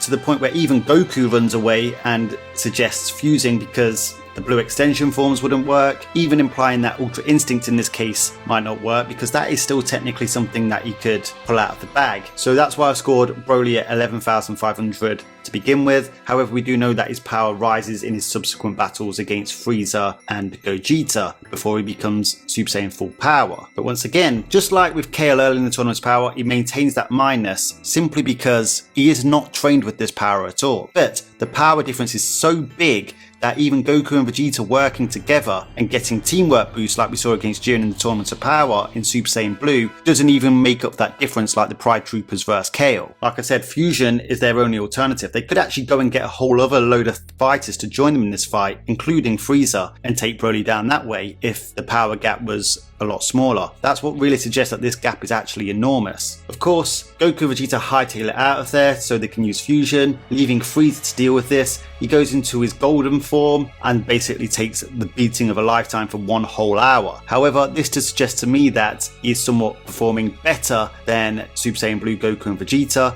and it's even stated in the light novels that he was actually forming some sort of offensive. So I scaled him at 11,000, and obviously he gets a plus for his insane durability. But even though he survives for an hour, Broly is basically toying with him. Broly is not evil, so he's not actually trying to kill with him. He's basically just playing with his prey. Of course, Frieza states that nobody could beat Broly in this state. This is before he even gets to Super Saiyan full power, so based on Frieza's knowledge, there's no one in existence that could beat Broly as he is. Of course, that's when base Gogeta turns up, saving Frieza's ass, and ultimately he is capable of dodging and weaving Broly's blasts better than what we see from Frieza or Goku and Vegeta. So I've given him a power of 11,000 with a plus. This also indicates that base fusion is stronger than the 2 fusees individual at the most powerful, so Super Saiyan Blue in Goku and Vegeta's case. Gogeta turns Super Saiyan. He actually then starts to match Super Saiyan Broly but I've given him a plus because obviously Gogeta is a significantly better fighter than Broly, being the combination of Goku and Vegeta. Of course, this forces Broly to go Super Saiyan Full Power or Legendary Super Saiyan. As I mentioned earlier, this may not be in the manga, but the important thing is it doesn't really change the scaling anyway. Because even in the manga flashbacks, it's shown that Gogeta uses Super Saiyan Blue using a power amping Kamehameha to finish Broly off, just like in the movie. So I'm going to scale Gogeta Blue first because there is a guide that states that Gogeta and Vegeta are on par with each other. However, this is a Blue fusion that happens later chronologically than Vegito Blue from the Future Trunks arc. So naturally he should be more powerful. So I've given Super Saiyan Blue Gogeta a power 14,200, which is the same level of power I've given to Beerus. Of course, Blue Fusion's been compared to Beerus. Broly also gets compared to Beerus, but Gogeta Blue is stronger than Broly. Now Goku states that Broly is probably stronger than Beerus at the end of the movie. Frieza states that if Broly gets his mind under control and fights, nobody could beat him. Broly is powerful, whether you like Broly or not. If you're a Broly denier or you're a Broly sexual, ultimately Broly is a powerhouse that has retarded level fighting skills. He's not a good fighter, but he just has a lot of power. So I've given Broly a power of 13,000 that rises to 13,900, mainly because I do not believe he's as strong as Beerus, but he is stated to be probably stronger than Beerus, which means there's a possibility that he is not stronger than Beerus. And faithfully, I'm sticking to traditional power scaling, which goes to the low ball. So the low ball in this case is not as strong as Beerus, but he must be in the realm of power or somewhat relative to Beerus's raw power reserves, not as a warrior or as a fighter, but his raw power reserves. That's why I've given him 13,900. And I've given Broly 2 minuses, one for not being a very good fighter, especially at this level of power, and 2 because his adaptation pretty much ends. Gogeta literally toys with Broly here like Broly toyed with Frieza before finishing him off. And of course this all correlates and entwines with the Blue Fusion statements. So there is quite a consistency there that put Blue Fusions at Beerus level and Broly scales with Blue Fusions. Don't worry, I know there's a camp of you that really doesn't like that and basically completely rejects it. There are alternate stickers, but I'll get to that in the Moro arc. So to conclude the Broly arc, obviously Gogeta Blue is the strongest. He defeated Super Saiyan Full Power Broly. Of course, the contentious talking points are Ikari and Super Saiyan Full Power, otherwise known as Legendary Super Saiyan, in the manga adaptation of Broly, and is Broly movie theory still a thing? Broly deniers, don't lose it just yet, just hang on till the Moro arc. However, whilst I'm not diametrically opposed to the Broly movie and Blue Fusion theories being a thing or not a thing, I do think it is an appeal to Stone to completely dismiss it. And whilst I agree there are other ways to interpret this, I do believe it is reification to assume that Blue Fusion levels have just been surpassed and the Beerus comparison is null and void. It really is a fallacy of misplaced concreteness. The biggest hang up against it certainly is the Moro toughest statement, which is coming up. But guys, of course, do not be shy. Let me know your thoughts down in the comments section. Agree or disagree, I don't mind. I'd rather you comment down below, otherwise what's the point in this? So on to the 7th arc of Dragon Ball Super, the Moro arc, the longest arc in the entirety of Dragon Ball. Yes, it has even more pages than the Buu arc. It takes place circa late age 780, so the same year as the Tournament of Power and the Broly events. These arcs happen thick and fast in Dragon Ball Super in comparison to Dragon Ball Z. This arc spans a whopping 23.5 chapters, by far longer than even the Tournament of Power. Whilst not having anywhere near as many new characters as the Tournament of Power, it does introduce quite a few. Once again, I'll only be scaling the prominent characters that are measurable to characters we've either already scaled or to Goku and Vegeta. This arc introduces far more hacks and abilities that need to be taken into account other than just raw power reserves. And unlike the other arcs, it actually kicks off with the action pretty damn quickly. Even though there's a lot of exposition, the fights start thick and fast. Let's go. First up, Moro himself. Now this is the old decrepit version of Moro that Goku and Vegeta first encounter. The first version of old Moro isn't a match for even Super Saiyan God Vegeta. So this particular character starts with a power of 9,000. However, it rises all the way to 10,400 because whilst Vegeta's yapping, Moro is stealing Goku and Vegeta's power and eventually becomes so strong that Goku states that Vegeta would need Super Saiyan Blue to defeat him. Now we know even with stealing their power that Moro hasn't stolen all of their power, but it's significant enough for Moro to label it as a great degree of power. So I put his final power at 10,400 in his old state. Remember, there's going to be multiple iterations of this character. The 2 pluses are one for his magic, the second one for his absorption. Now I know absorption is part of his magic, but I think it's just worth its weight in gold on its own, so it's its own plus. Basically, this motherfucker eats you and takes your energy. Goku and Vegeta make it very clear that with their full max power in terms of their raw power levels, they are more than a match for Moro. It's mainly Moro's magic that is equalizing that greater raw power, if not surpassing it. However, the Galactic Patrol bring Boo with them, who this time comes with the Daikaioshin, the former Supreme Kai of Universe 7 that we knew was absorbed by Majin Buu all that time ago. This is Daikaioshin Buu, and Daikaioshin Buu vs Moro, guys, is one of the best fights in all of Dragon Ball Super.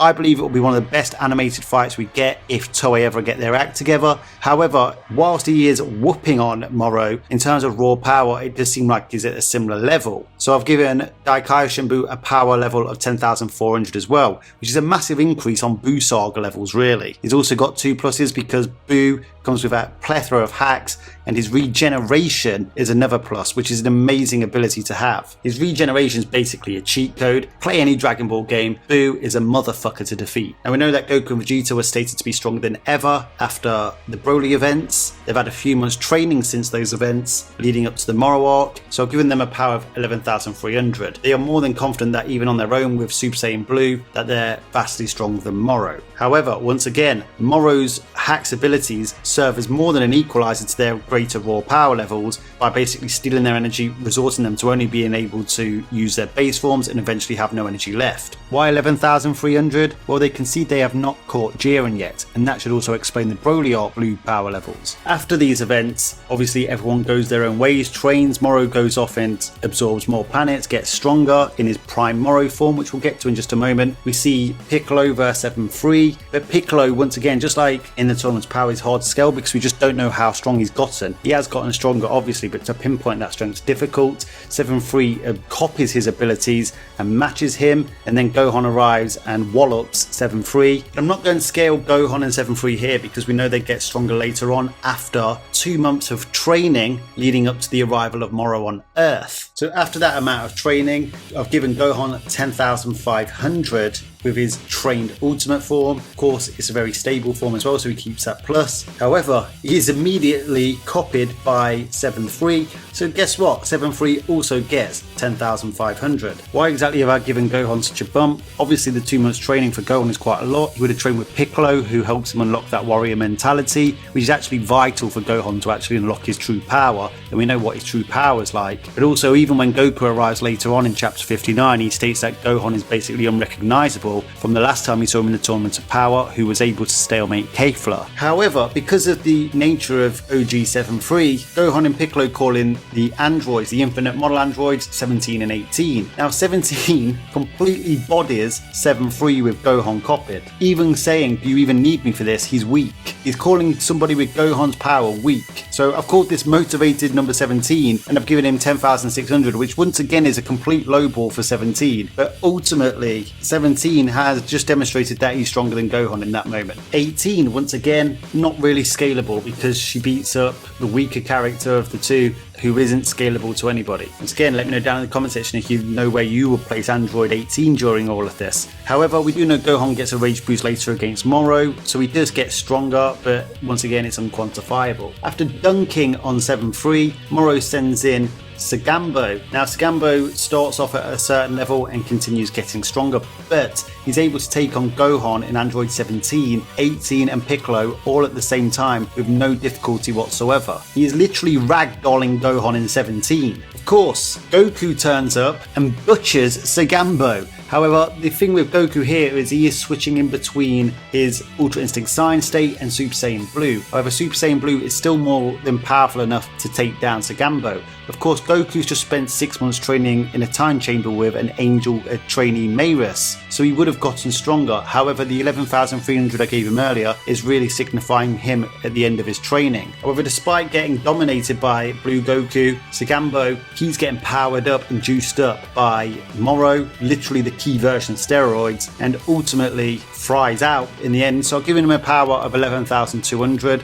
But of course, he's got a minus because he cannot handle that amount of power that he actually has. Of course, up comes Moro, who states that he only gave Sagambo a small portion of his power. So obviously, Ultra Instinct Saiyan Goku fights off against Prime Moro using 3 different variations of Ultra Instinct Saiyan. Ultra Instinct Saiyan, a full power Ultra Instinct Saiyan, and then a buff Ultra Instinct Saiyan. None of them are enough to defeat Prime Moro. In fact, when powering up to full power, Piccolo stated about Moro's power, because he can sense Moro's power because it's regular ki, not God ki, that it's terrifying. Piccolo was also at the Tournament of Power and could sense Jiren's ki. Whilst he cannot sense Goku's God ki with Ultra Instincts, he can sense the antagonist that he's facing at the time. And he saw that Ultra Instincts, whilst it was a different variation of Ultra Instincts, could compete against Jiren, but this was terrifying for him. Of course, this version of Ultra Instinct doesn't have all the hacks that the Silver-haired Ultra Instinct has, but as we see in later arcs, the difference between Ultra Instinct Saiyan and Silver-haired Ultra Instincts in terms of raw power alone isn't enormous. So this leads me to believe that this is the moment where the Moro arc surpasses Tournament of Power levels. So I've given Prime Moro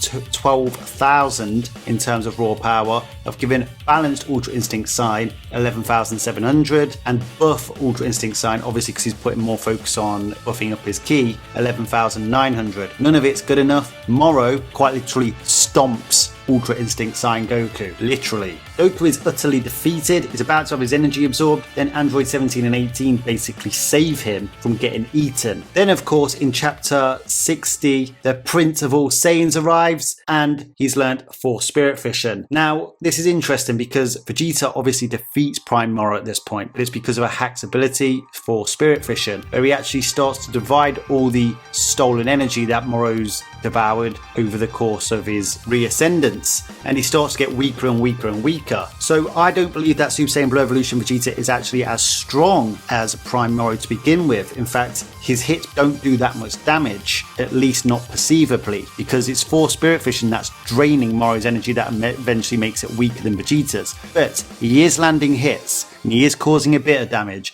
so I do believe he is close. That's why I've given him a score of 11,900, which is the same as buff Ultra Instincts. However, with buff Ultra Instinct, Goku essentially lost all the things that make Ultra Instinct Saiyan worth it in terms of the hacks abilities. That's why I've given him a minus, because he becomes basically a carbon copy of Grade 4 Trunks against Cell.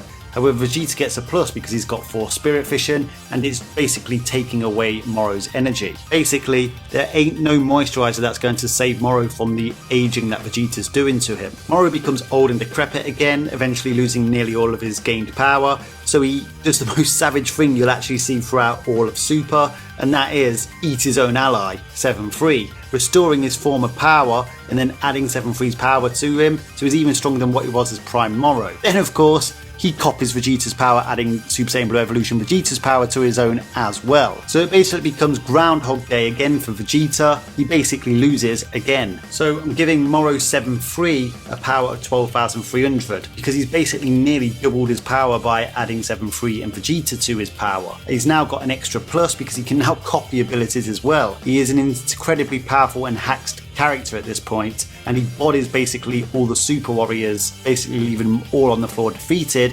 until Angel trainee Beerus steps up. Now Beerus completely finesses Moro, so I've given him a score of 12,400. Of course, he naturally has Ultra Instinct being an angel to an even greater degree than Goku with Silver-haired Ultra Instinct, as we find out at the beginning of the Granola arc. Now 12,400 for Beerus is likely a low ball. It could be much higher given the fact that he only used his Halo, so his full angel powers for his last attack, and he only specifically targeted the crystal because he wanted Goku to unlock Silver-haired Ultra Instinct. But of course after that he faded from existence, so his angel power may be much stronger. Unfortunately for him, Moro copied at least a portion of his power from him before he vanished. Of course, this incites Goku to re-find Silver-haired Ultra Instinct. Ultra Instinct Goku Rick-rolls Moro so badly that he breaks his arm without Moro barely noticing, and finesses Moro even more casually than Beerus did in his previous state. So I've given Ultra Instinct Goku a power of 12,600. He's got the pluses for all the hacks and abilities he has with his Silver-haired state, such as speed hacks, dodge hacks, exploitation of openings, heightened agility, etc. Of course,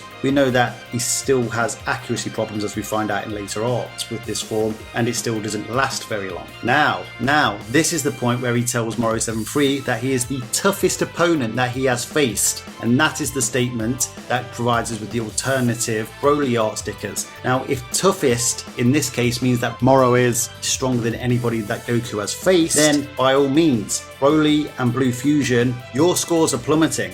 A lot of people think it's the Granola wish, taking into account Broly's current power level at that time, which is basically just base Broly, that debunks the Broly movie theory and the Blue Fusion theory. It's not, because base Broly just simply isn't stronger than Goku and Vegeta at that point. However, Moro being tougher than anyone Goku's ever faced, which includes Broly, would debunk those theories, because Broly movie theory aligns and coincides with Blue Fusion theory. So, if that's the case, Broly, you're coming down to 12,200 in your Super Saiyan full power state. Blue Fusions, you're coming down as well. Now, Blue Fusion might still be more powerful than Moro, because obviously Goku didn't fight against Blue Fusion. So I'm going to give Blue Fusion 12,400. So guys, simply for the Broly movie events, I'm not willing to die on either hill. Let me know your thoughts down in the comments section. Which line of stickers do you agree with for the Broly movie events? But before you do that, there may be more in the superhero arc that I talk about that may sway your decision as well, guys. But back to the Moro arc events. Moro, of course, has copied Beerus. He adds Beerus' power to his ability, gaining Ultra Instinct and Godly Ki himself, and ultimately matches Ultra Instinct Goku blow for blow, in fact probably getting the slight better of him, and has magic to boot. Of course, his body cannot handle that power, but I've given Angel Morris a power of 12,600 to match Ultra Instinct Goku's. But then of course, Moro basically fuses with planet Earth, becoming Planet Moro, becoming stronger than even before, because he now has a body on top of that can actually handle the power.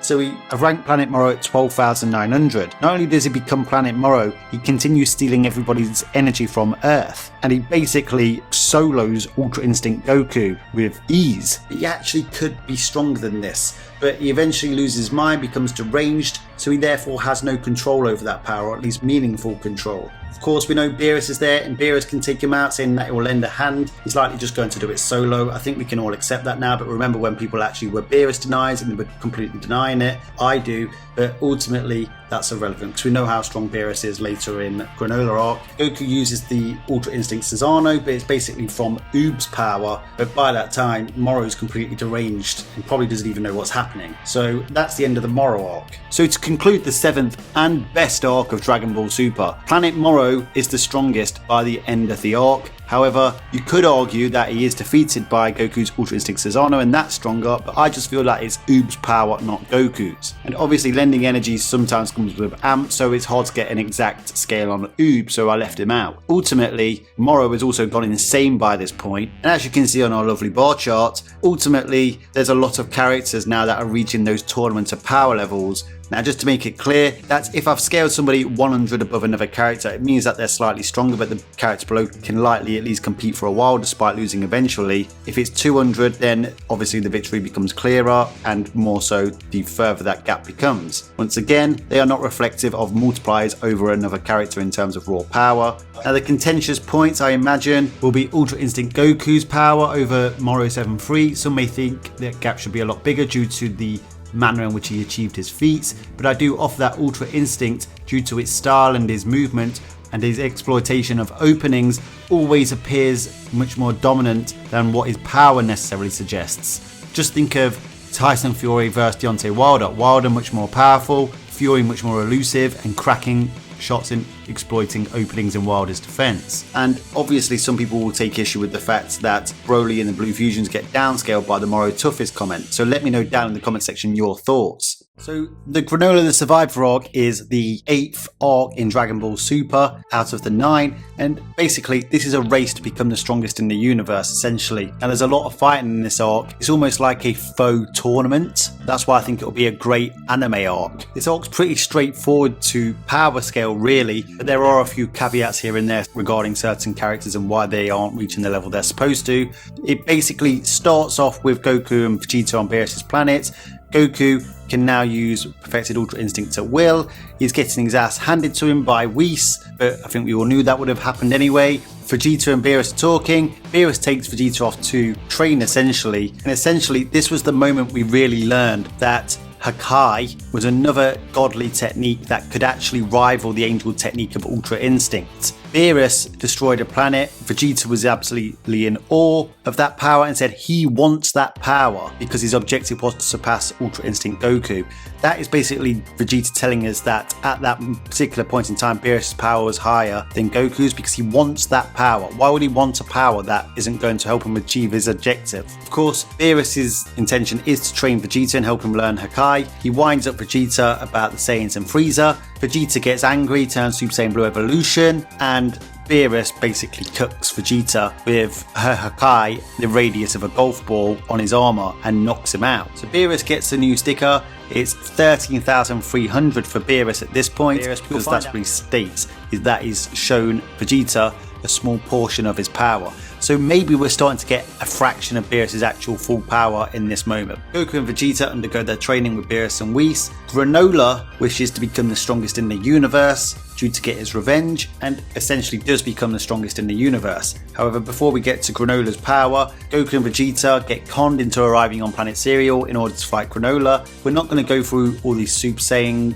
golden haired states and Super Saiyan God states, or even just regular Super Saiyan Blue. I'm going to start off with Super Saiyan Blue UI. So that is Goku using Super Saiyan Blue and Ultra Instinct at the same time. This is nowhere near as powerful as Saiyan or Silver-haired Ultra Instinct, but it does give him huge speed boosts on top of his blue speed, as well as some dodge hacks. Now I've scored this version of Goku at 12,400. He's got 2 pluses because of what I just said. He has increased speed as well as increased reaction times due to mastery of self-movement. I do not think he has surpassed his Ultra Instinct state from against Moro, however. Let me know if you disagree down in the comment section. However, we find out eventually that Goku needs complete Ultra Instinct for this, and the moment he turns into Ultra Instinct, he completely dominates Granolah. So I'm giving Ultra Instinct Goku in this case 12,900 to mark the fact that he has essentially trained with Whis on Beerus' planet for a while now, and slightly gone up that ladder of Ultra Instinct that Whis talks about in chapter 68. Goku's absolutely finessing Granolah, however we eventually learn that this Granolah is actually just a clone version of Granolah and is really just a portion of Granola's power. So clone Granolah I've given 12,600 because it's stronger than Super Saiyan Blue with Ultra Instinct. However, it's not stronger than Silver-haired Ultra Instinct. Just as Ultra Instinct Goku is about to defeat this clone, full power Granolah tags in and basically one-shots Goku. Now it is important to note that in this moment, Granolah had waited for Goku's accuracy to drop in Ultra Instinct so that he could hit one of his vital points. So Goku's ki, I would imagine at this point, would also start to drop from his full power. However, I've scored Granolah at 13,000 here. He's got a plus because of his sniping abilities, which are able to locate somebody's vital points. If you think about it, it's a step up from exploiting openings, really. So it's probably better than Goku's exploitation of openings with Ultra Instinct. I've given him 13,000 because at the end of the day, he still does hit Goku and knocks him completely out. In chapter 73, Vegeta steps up after his Hakai training. His Hakai doesn't seem to be that advanced and is practically useless in his battle against Granolah. However, he is actually putting up a better fight than Super Saiyan Blue Ultra Instinct Goku. So I'm giving Super Saiyan Blue Evolution Hakai Vegeta 12,600. And he's got a plus because he still has 4 Spirit Fission and Hakai now. Now, Vegeta and Granolah have a really interesting conversation in this battle, and it's about who's ranked number 1 and the actual means and purpose of what wishing to become the strongest in the universe actually represents at this time. Becoming strongest in the universe only represents where you are at this point in time. As you can see on your screen, Vegeta's conversation with Granolah. Vegeta states, rankings are well and good, but they only reflect a moment in time. Once that moment has passed by, it's nothing but history. So he's only talking about this present moment. Granolah only wished to become strongest in this present moment. So any characters that came before that may have been stronger than him but don't still possess that power likely are not being taken into account of this wish. This was never the hang-up for the Blue Fusion and Broly movie theories. The hang-up for those theories are the Moro toughest statement and its interpretation. Does it mean tough as in the strongest, or does it mean toughest in he was actually the most difficult to beat? Moro did beat them numerous times and it took them months on end to actually defeat him, and all of their trump cards failed. And the fact that Broly may not have also been taken into account is also supported by Victory Uchida, who mentioned in an interview that Goku, post-Moro arc, beginning of Granola arc, hadn't surpassed Broly yet, likely referring to Broly as his strongest, not his current base self. So like I said, the strongest in the universe and the wish only makes you the strongest in the universe at this point, and it changes a lot during this arc, because that version of Granola helps Vegeta unlock Ultra Ego, where Vegeta can actually now use Hakai to a really high degree. So Ultra Ego batters this version of Granola at full power, forcing Granola to actually power up again himself. So giving Ultra Ego Vegeta 13,100. Now he's got a plus and a minus, and these are basically part of a double-edged sword, because his plus is for the fact that if he takes damage, he gets stronger. The minus is because he has to take damage. He's essentially a punch bag, and if he takes too much damage, he eventually loses. After frolicking full power Granola however unlocks his second eye. So we've got unlocked Granola now, who actually has just got some power up, and he overpowers Ultra Ego Vegeta, so I've given him 13,200. Unfortunately for him, Alec has just wished for his brother Gas to become the strongest in the universe, superseding Granola's wish. So Gas has a power 13,300. He gets a plus because his version of the wish essentially keeps him as the strongest of the universe. Is eventually described as a curse and eventually starts taking his life force. However, the minus is because Gas is mentally fragile. Gas and Granola go on to have quite a good fight, eventually followed by Gas vs Super Saiyan Blue Goku. I think it was here in this moment that people realised that the difference between Blue and Ultra Instinct wasn't as wide as what the anime seemed to portray in the manga. Now there's a certain thing about Gas with his minus and his mental fragility, and that is the fact that he basically has PTSD. When a character is trying to beat him, it almost lowers his power. Now this is supported in guidebooks, and this was stated in the Super Exciting Guide in an interview with Akira Toriyama. He proposes that Ki is made of 3 components: Yuki, Shoki and Genki. Now the one that is relevant to Gas here is Shoki, which is basically right-mindedness. It is the mind of a person. If an individual loses his right mind with the other person, then he loses Shoki and a considerable amount of power too. Gas basically has PTSD from Bardock 40 plus years ago, so that's what affects him during battle. However, he does awaken his full power by taking his necklace off, goes wild for a little bit, but then eventually reins it in and gets control of it. This version is Awakened Gas, and I've given him a power of 13,500. He is now whooping everybody. However, Ultra Ego Vegeta and Ultra Instinct Goku step back up. However, this is an uncalm Ultra Instinct.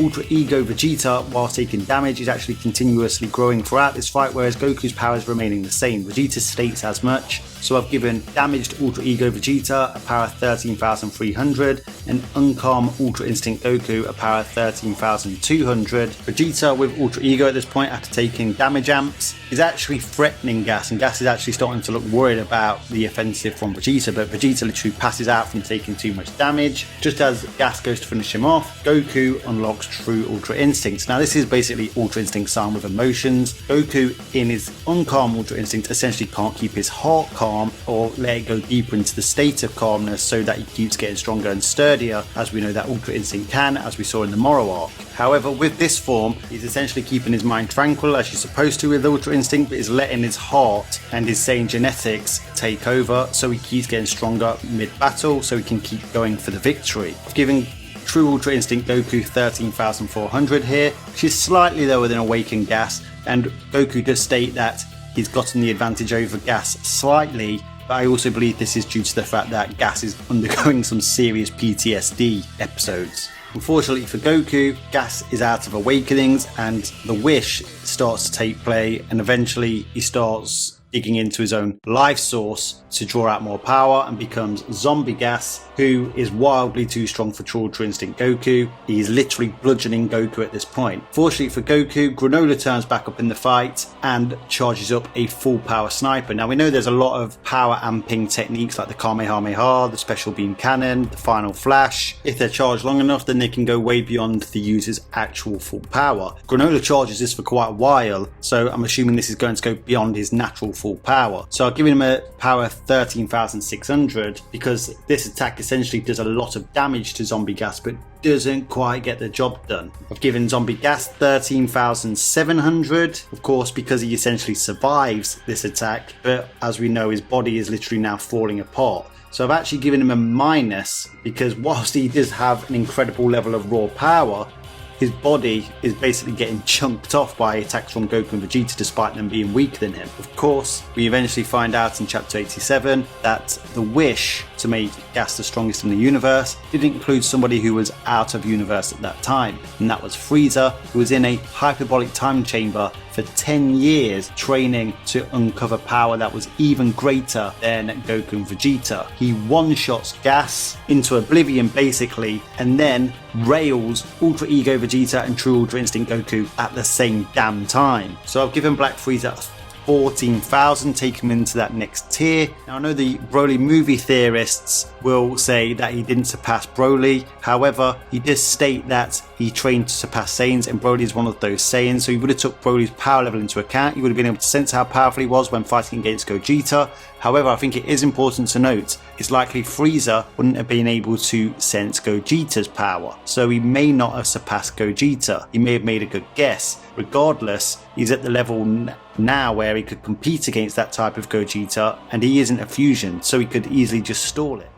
So to conclude, I think it's pretty obvious that Black Frieza is the strongest character in Granolah the Survivor arc. Now Frieza has made it into the 14,000 range. He's a level beyond what Goku, Vegeta, Gas and Granolah were. By making it up to that next tier, he could be multiple times stronger than them, and I believe I'm lowballing Black Frieza in this moment, but remember, I'm following traditional power scaling rules. He isn't that far behind full power Beerus, and obviously there was a Jump magazine saying he's close to the God of Destruction. As I've said before in many videos, Beerus has a whole plethora of techniques. Even if Frieza was at his level, Beerus likely would still win. Beerus is a joke. But as you can see on the bar chart, Black Frieza tops the non-fused mortals and even tops the fused mortals with the Moro toughest statement, meaning Moro was the strongest. Anyway guys, the contentious points in this arc I imagine will be scaling True Ultra Instinct Goku slightly below Awakened Gas, but I do believe Gas is suffering PTSD, and we know that warriors lose a portion of their power, so they're only fighting at a fraction of their power when they haven't got the right mindset, as supported by Toriyama and the Super Exciting guides. Also, a lot of the characters do keep gradually growing in this arc,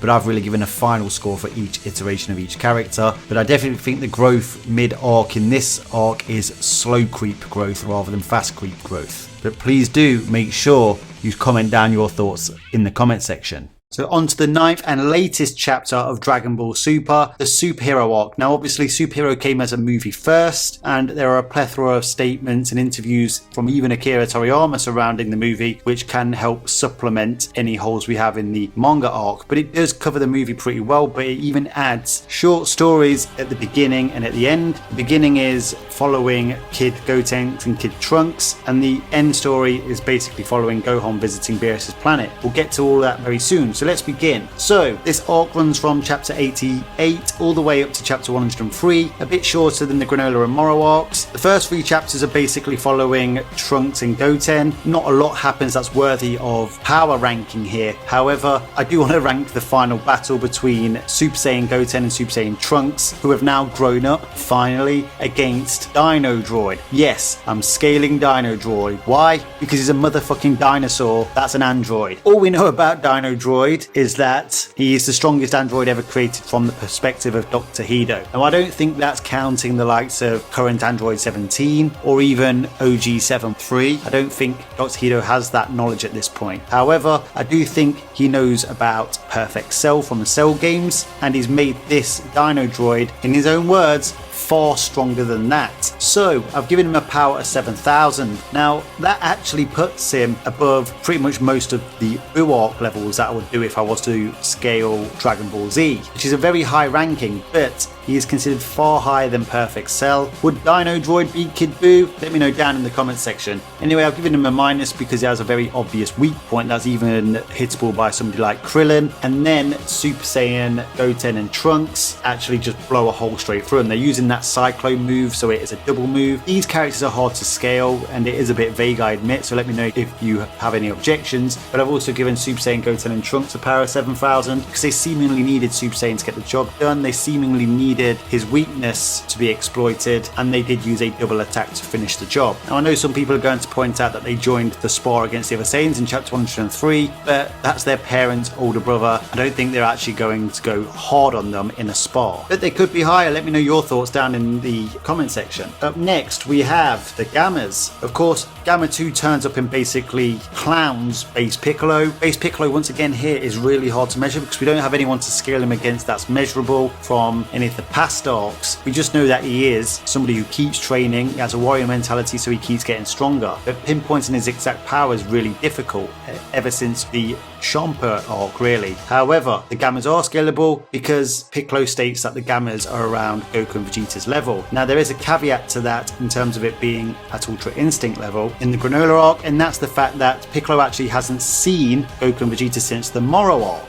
Now if we go back to the Moro arc, the last scalable character for Piccolo, a character who he could sense, would have been Moro 7-3. So he knows at least Goku is around that level because obviously Goku defeated Moro. In fact, should be stronger really. So you could say Piccolo is taking an educated guess and he could be stronger. So I'm going to give the Gammas, both of them, 12,400. Of course they're going to get a plus because they're androids, they run on batteries, so they don't have regular stamina drain issues like the mortals do. Though I must say the battery is definitely a downgrade on Android 17 and 18's infinite energy model. They've got slightly higher than Moro 7-3 simply for the fact that Piccolo would likely take an educated guess that Goku's stronger than Moro 7-3 given that he beat him to a pulp. Anyway, Piccolo goes and tries to call Goku and Vegeta, fails, and eventually has to take it upon himself. He wishes from Shenron to unlock his potential, and his potential is a lot higher than I think most people actually assumed it would be. Piccolo, with his Lime form or unlocked Piccolo form or even Ultimate Piccolo form, believed he had a chance against the Gammas. Now, the Gammas did turn out to be a bit stronger than Piccolo even thought. However, you know, he is putting up a fight against Gamma 2. So I'm going to give him a power of 12,000. Now, that's even above Tournament of Power Levels, which is insane. This is probably one of the biggest ass pulls in Dragon Ball Super, to be honest, because Piccolo having this much potential came out of nowhere, unless it's something to do with the Namekians and their links to Dragon God's Alarma. Who knows? But that's what he's got, 12,000, which is enormous. Of course, it's not enough to defeat the Gammas, though.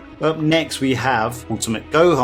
Now, Gohan has steadily been climbing in terms of power since Resurrection of F, where he completely fell off. However, by the time it gets around here, he's starting to get rusty again. By the looks of it, he's not been training properly, or he's lost a warrior spirit since the Moro arc. However, when seeing Pan in danger, he refines it and is able to match Gamma 1. If not, he's actually getting the advantage. So I'm giving him 12,400 to match the Gammas because he doesn't seem to be fully winning, and obviously the Gammas have those batteries which he's struggling against. Of course, as the fight draws on, Gohan and Piccolo realise that they have to finish it quickly. Piccolo eventually gets defeated by Gamma 2 for the second time. However, this is when he unlocks his orange form that was given him to by Shenron.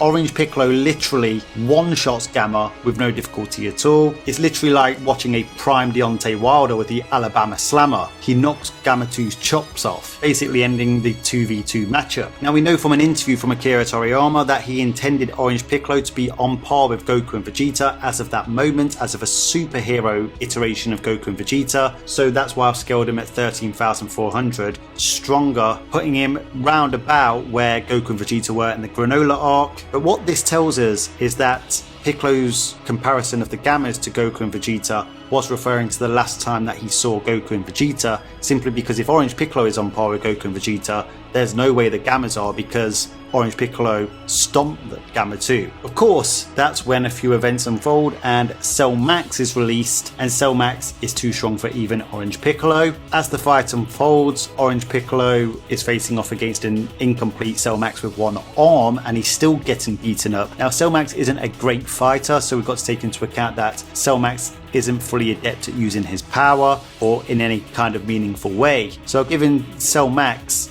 a a power 13,700 with a couple of minuses there to reflect that. Now at the end of the battle, Gohan states that even if Goku and Vegeta were there, they may not have won, but once again, Gohan's likely thinking about Moro arc levels Goku and Vegeta. Now you're probably wondering, this doesn't really surpass Granola arc levels like a lot of the arcs tend to surpass the previous arcs. I think this movie was really set out to get Gohan and Piccolo up to speed with Goku and Vegeta, to be honest. So I think the superhero movie arc really just overlaps with the rest of the story. However, I just want to put Fat Tanks in there. Goten and Trunks fuse, they become Fat Tanks. Now, Fat Tanks is pretty weak, but he does damage Cell's weak spot, but he is used as a volleyball essentially. So I've given him 7,200 to reflect the fact that he's likely stronger than Super Saiyan Goten and Trunks individually, but ultimately he's still not that strong. Android 18 and Krillin are also involved, of course, but once again, they're really hard to scale. Android 18 have been trying to scale throughout this whole power rankings, but failing to do so because she doesn't fight anybody that's scalable to any of the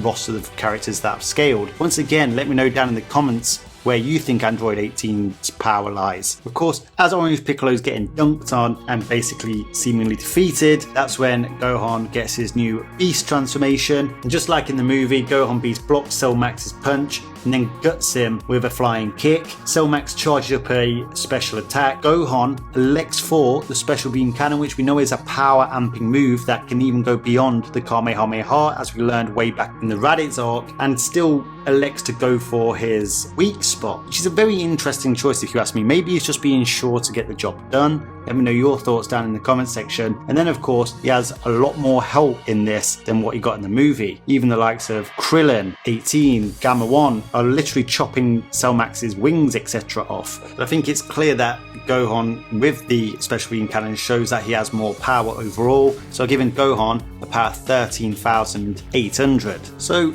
I've scaled him lower than the 14,000 that I gave Frieza. However, the story's not quite done there. Even after the Cell Max events, Gohan Beast goes to Beerus' planet to spar with Goku, and we find out that Gohan Beast and Piccolo have been training, so they likely would have got stronger. Whilst we don't see Orange Piccolo, so we can't scale him, we do see Gohan Beast. Gohan Beast goes up against a calm-hearted Ultra Instinct Goku, who has spent the last year and a half training on Beerus' planet since the events on Planet Cereal. Whilst we know that he still hasn't surpassed Black Frieza, we do know that he has gotten stronger, and with Ultra Instinct he's able to get the better of Gohan Beast. Now, I've given a calm-hearted Ultra Instinct Goku from the end of the superhero arc 13,700.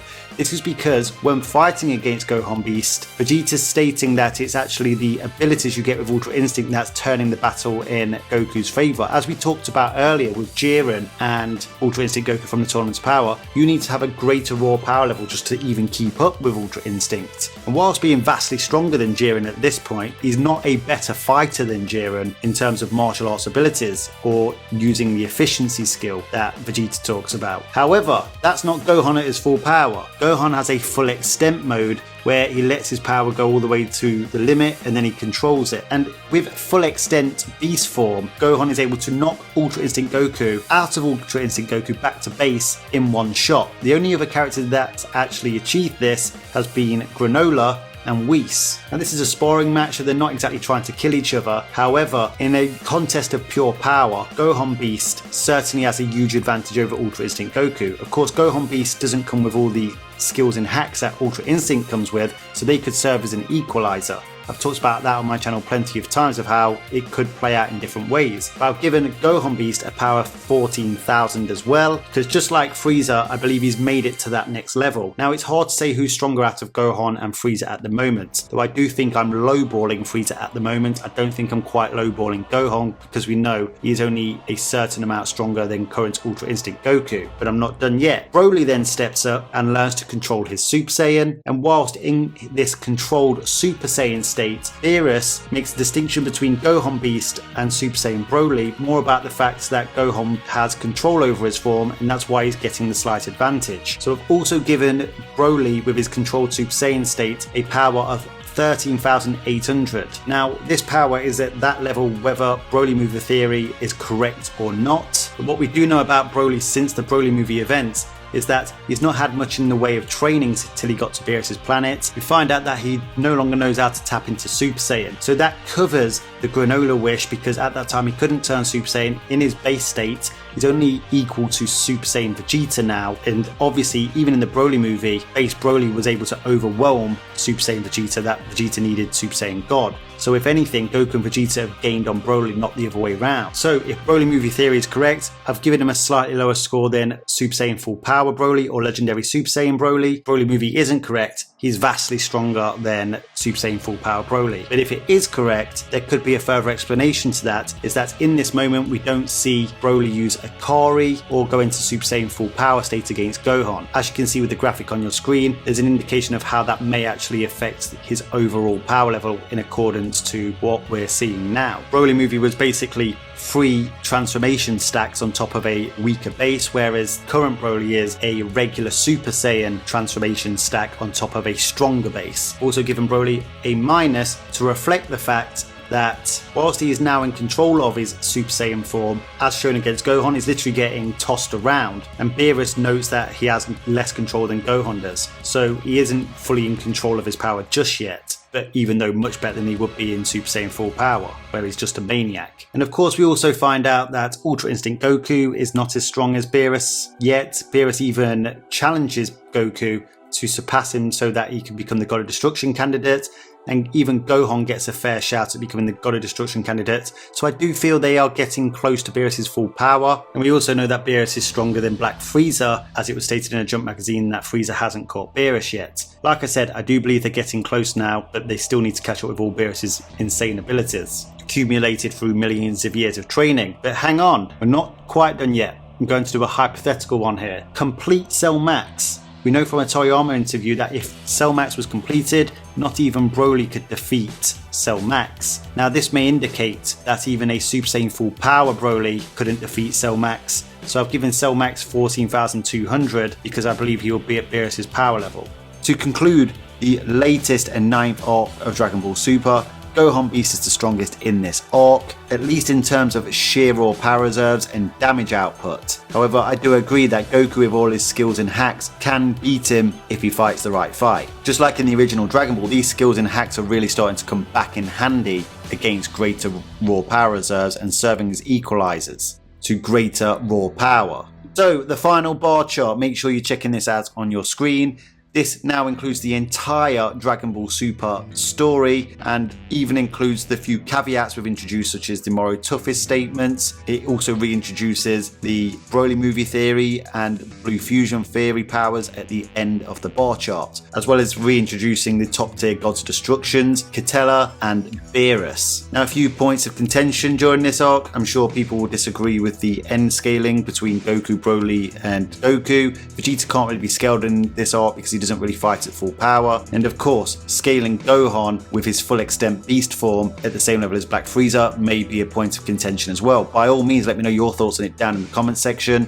I personally just feel that the comparisons between Gohan and Frieza are somewhat there. Gohan gets the better of a stronger version of Goku than what Frieza defeated in the Granola arc. Gohan is put forward by Whis in terms of raw power to be a God of Destruction candidate, and Black Frieza is just behind Beerus, and Beerus set the challenge to Goku to surpass him to become the God of Destruction candidate, as well as the fact that Goku thinks the Earth will be safe with Gohan there, with Frieza being a threat to Earth at that time. So that brings an end to this power scaling video. The entire Dragon Ball Super story from the manga, completely power scaled. Of course, there's a few notable absentees. If you know where to scale Android 18, please do let me know down in the comment section. There's a few other characters I went over as well that you might be able to place. Make your thoughts heard. It's time for me to take a break now, and Oh, a little bit of the bubbly. But ultimately, thank you for watching this far. If you watched this far, I really do appreciate y'all. It's time for you to make sure you get commenting down below. Let me see those debates. Let me see that dialectic. Of course, you didn't watch the first 5 minutes. What did you say? You know what? You know what? You just made the list. Make sure you subscribe to the channel if you haven't done that yet. Do click all notifications on. Plenty of videos to come, especially throughout the run of Dragon Ball Daima and the Sparking Zero release, and the soon to return Dragon Ball Super Manga for the 10th arc of the series. It's going to be big. And of course, lend me your energy, smash a like on the video, it's truly appreciated. Until next time, Ad Astra.